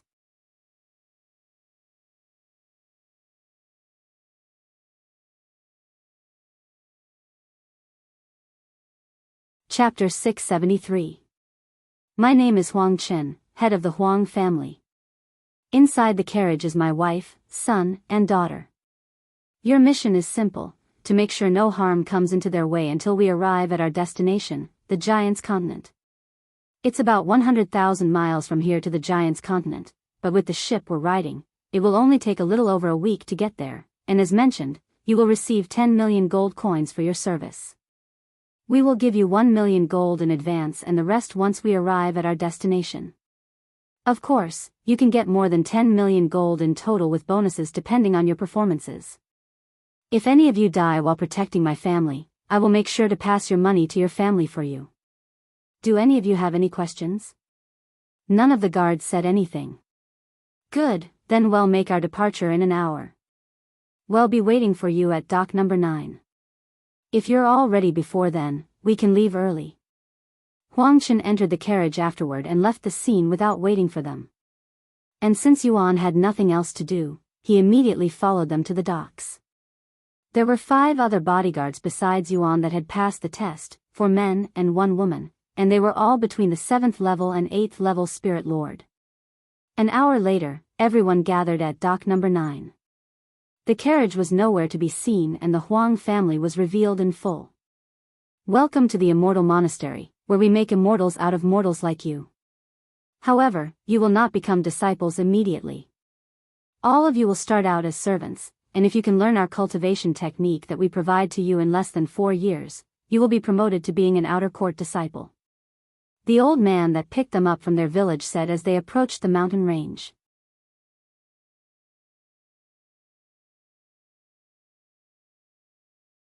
Chapter 674. Once they entered the sect, the cultivator left them in a secluded area before flying away without saying another word. While Yuan and the others looked around, a chubby old man approached them and said, Welcome to the bamboo garden. This is where you will all be spending your next 4 years.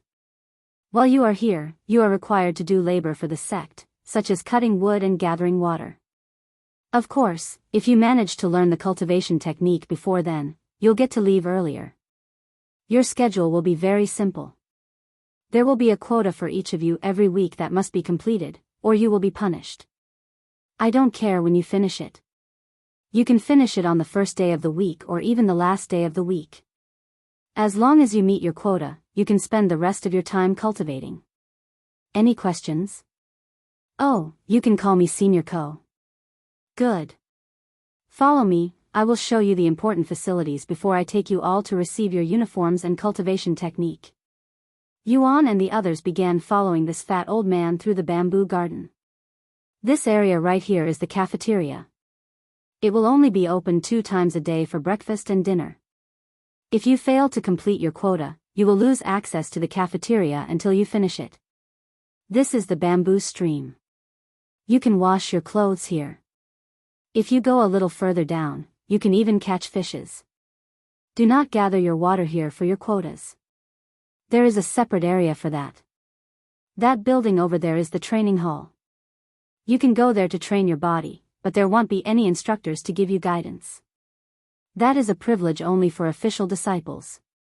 This entire area is the bamboo field. It's where you'll gather most of your supplies when you receive a quota that requires you to cut down bamboo. Furthermore, the closer we get to the giant's continent, the more dangerous the sea creatures become, especially the leviathans. Let's pray to the heavens that we don't encounter those monsters. They're known as the Lord of the Seas, and meeting even a single one of them could mean disaster if not certain death for us.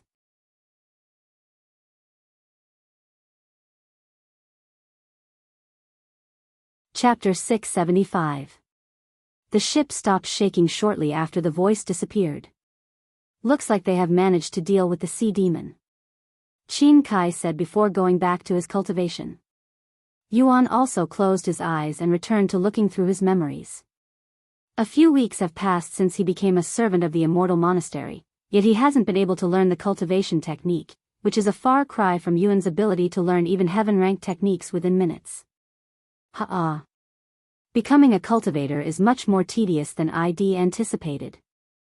I have read through the manual over 1,000 times by now, and I can even recall every single word in the manual backwards with my eyes closed, yet I still cannot sense any spiritual energy. Yuan placed the scroll down and tried to sense the spiritual energy in the air again, but to no avail. After failing to sense spiritual energy for half of the day, Yuan decided to go outside to do his quota, which required him to cut down 200 bamboo in a week. How are you feeling, Tianyang? Still can't sense spiritual energy? Someone called out to him as he was working. Yuan turned around to see a skinny young man who looked incredibly fragile approaching him from behind.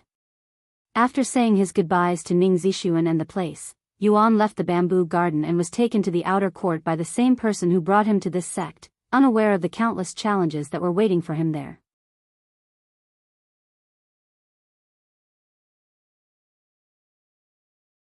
Chapter 676. Boom. The ship suddenly began shaking violently for a second time, snapping Yuan out of his daze. Wow, this one is quite powerful. Did we encounter a powerful sea demon already? We've only been out in the sea for half a day. Qin Kai muttered in a low voice. The shaking lasted a few more moments more than the previous time. Half a day. Yuan suddenly realized something, and he tilted his head to look up into the ceiling of the ship. Meishio, Lulu, I won't be logging off until I finish this trial. Please take care of everything until I am done. He spoke to them in the spectators' room. Who are you talking to? Qin Kai also looked at the ceiling with raised eyebrows. Oh, I was just talking to myself. What a weirdo. Qin Kai chuckled. Meanwhile, in the spectators' room, Meishio said to Chu Liuxiang, I am going to log off. What about you? I will stay here and continue watching Yuan in case anything happens. Mixia's eyebrows twitched slightly when she realized something. She's no longer addressing him as Brother Yuan. Did something happen between them? Okay, then I will check up on you once in a while. Meishio logged off shortly after to notify the other members that Yuan will be busy for a week. He can only imagine what the second trial has in store for him.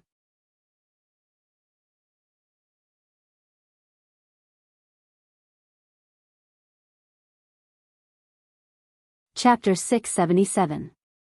On the third day of their journey to the giant's continent, Huang Shaoli came out of her room and pointed at Yuan, who was casually sitting in front of the door, and said to him, I am going to look around the ship, and you'll be coming with me, Yuan. What? Yuan was dumbfounded by her request. You encountered robbers just yesterday and you already want to leave your room? That's a little dangerous if I have to be honest, he said to her. Furthermore, he didn't want to be separated from the rest of the family. What if they're attacked when he's away and dies? That would mean the end of the trial for him. I will be fine. After all, you will be there to protect me if anything were to happen, right? Huang Shaoli said with a smile on her face. What about the rest of your family? I have to protect them as well. Have you already forgotten that we have other bodyguards beside you? They will take your spot. Or are you making this difficult because you don't want to be with me?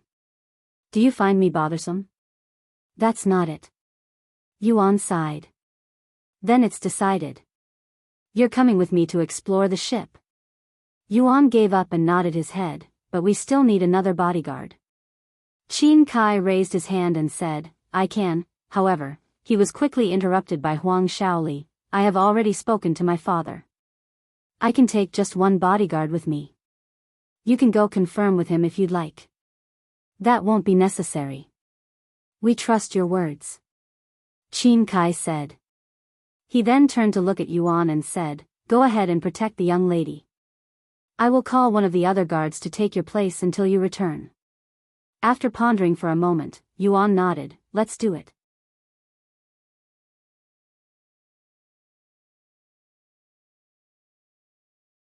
Chapter 678. Alright, let's start with the array I just used on you. Huang Shaoli retrieved a manual and showed it to him. Body Shielding Array. Yuan read the title of the manual. How does one learn arrays? Is it any different from learning cultivation techniques? He then asked. Well, they're quite similar in some ways, but they are also very different. You will understand it once we begin. Anyways, let's start. First and foremost, you must learn how to create symbols with your hands.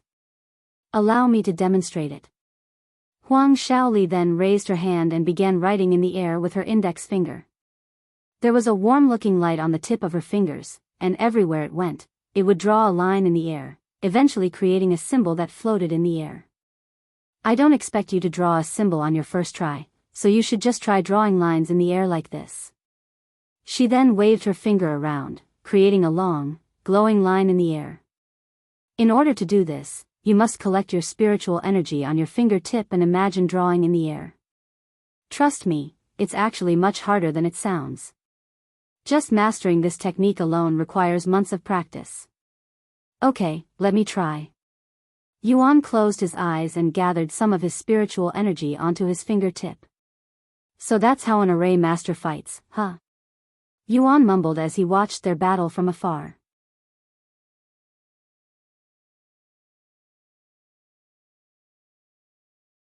Chapter 679. There are many ways an array master can fight. They can support the others like Dong Zhou is doing right now, or they can fight in the front line by themselves. It all depends on what they prefer and how confident they are in their own arrays. Some array masters may prefer supporting because they are not confident in their ability to fight, but that is not to say they don't have the capabilities to do so. Huang Shaoli explained to him. Bang! The ship shook again when one of the tentacles struck the barrier protecting the ship. I didn't notice the formation until you told me. How can you tell there's one? Yuan then asked. Formations can be spotted quite easily if you know what you're looking for. Unless the formation is concealed with another formation, you should be able to see it with your divine sense. With my divine sense? Yuan immediately tried looking with his divine sense, and sure enough, there was a massive barrier around the ship that seems to be made of symbols, tens of thousands of symbols that connect with each other. You probably think there's only a few thousand symbols in this formation, right? Look at the symbols individually again. Each of these symbols are actually combinations of smaller symbols, so there are millions if not billions of symbols that make up this formation. Heavens! How long would it take to create this formation? Yuan asked after a moment of silence. It really depends on the complexity of the formation and the ability of those formation experts that worked on it. A formation of this size and complexity probably took years if not decades of efforts from hundreds of formation experts to complete. That long? Yuan was shocked. Of course. Formations often require millions of symbols, and a single mistake can cause the whole formation to crumble. Unlike arrays that don't need as much attention since they require much fewer symbols, so even if you make a mistake, you can quickly fix it. Honestly, whenever the young master does something new, it feels more like he already has experience doing them but just forgot about it. I know that sounds impossible, but it's how it feels sometimes. Feng Yuxiang shrugged. After a moment of silence, Xiaohua mumbled in a low voice, if reincarnation is real, that won't sound as impossible. You're tuning in to the Carefree Valley YouTube channel. Don't forget to subscribe and join us on this journey to catch the most captivating stories.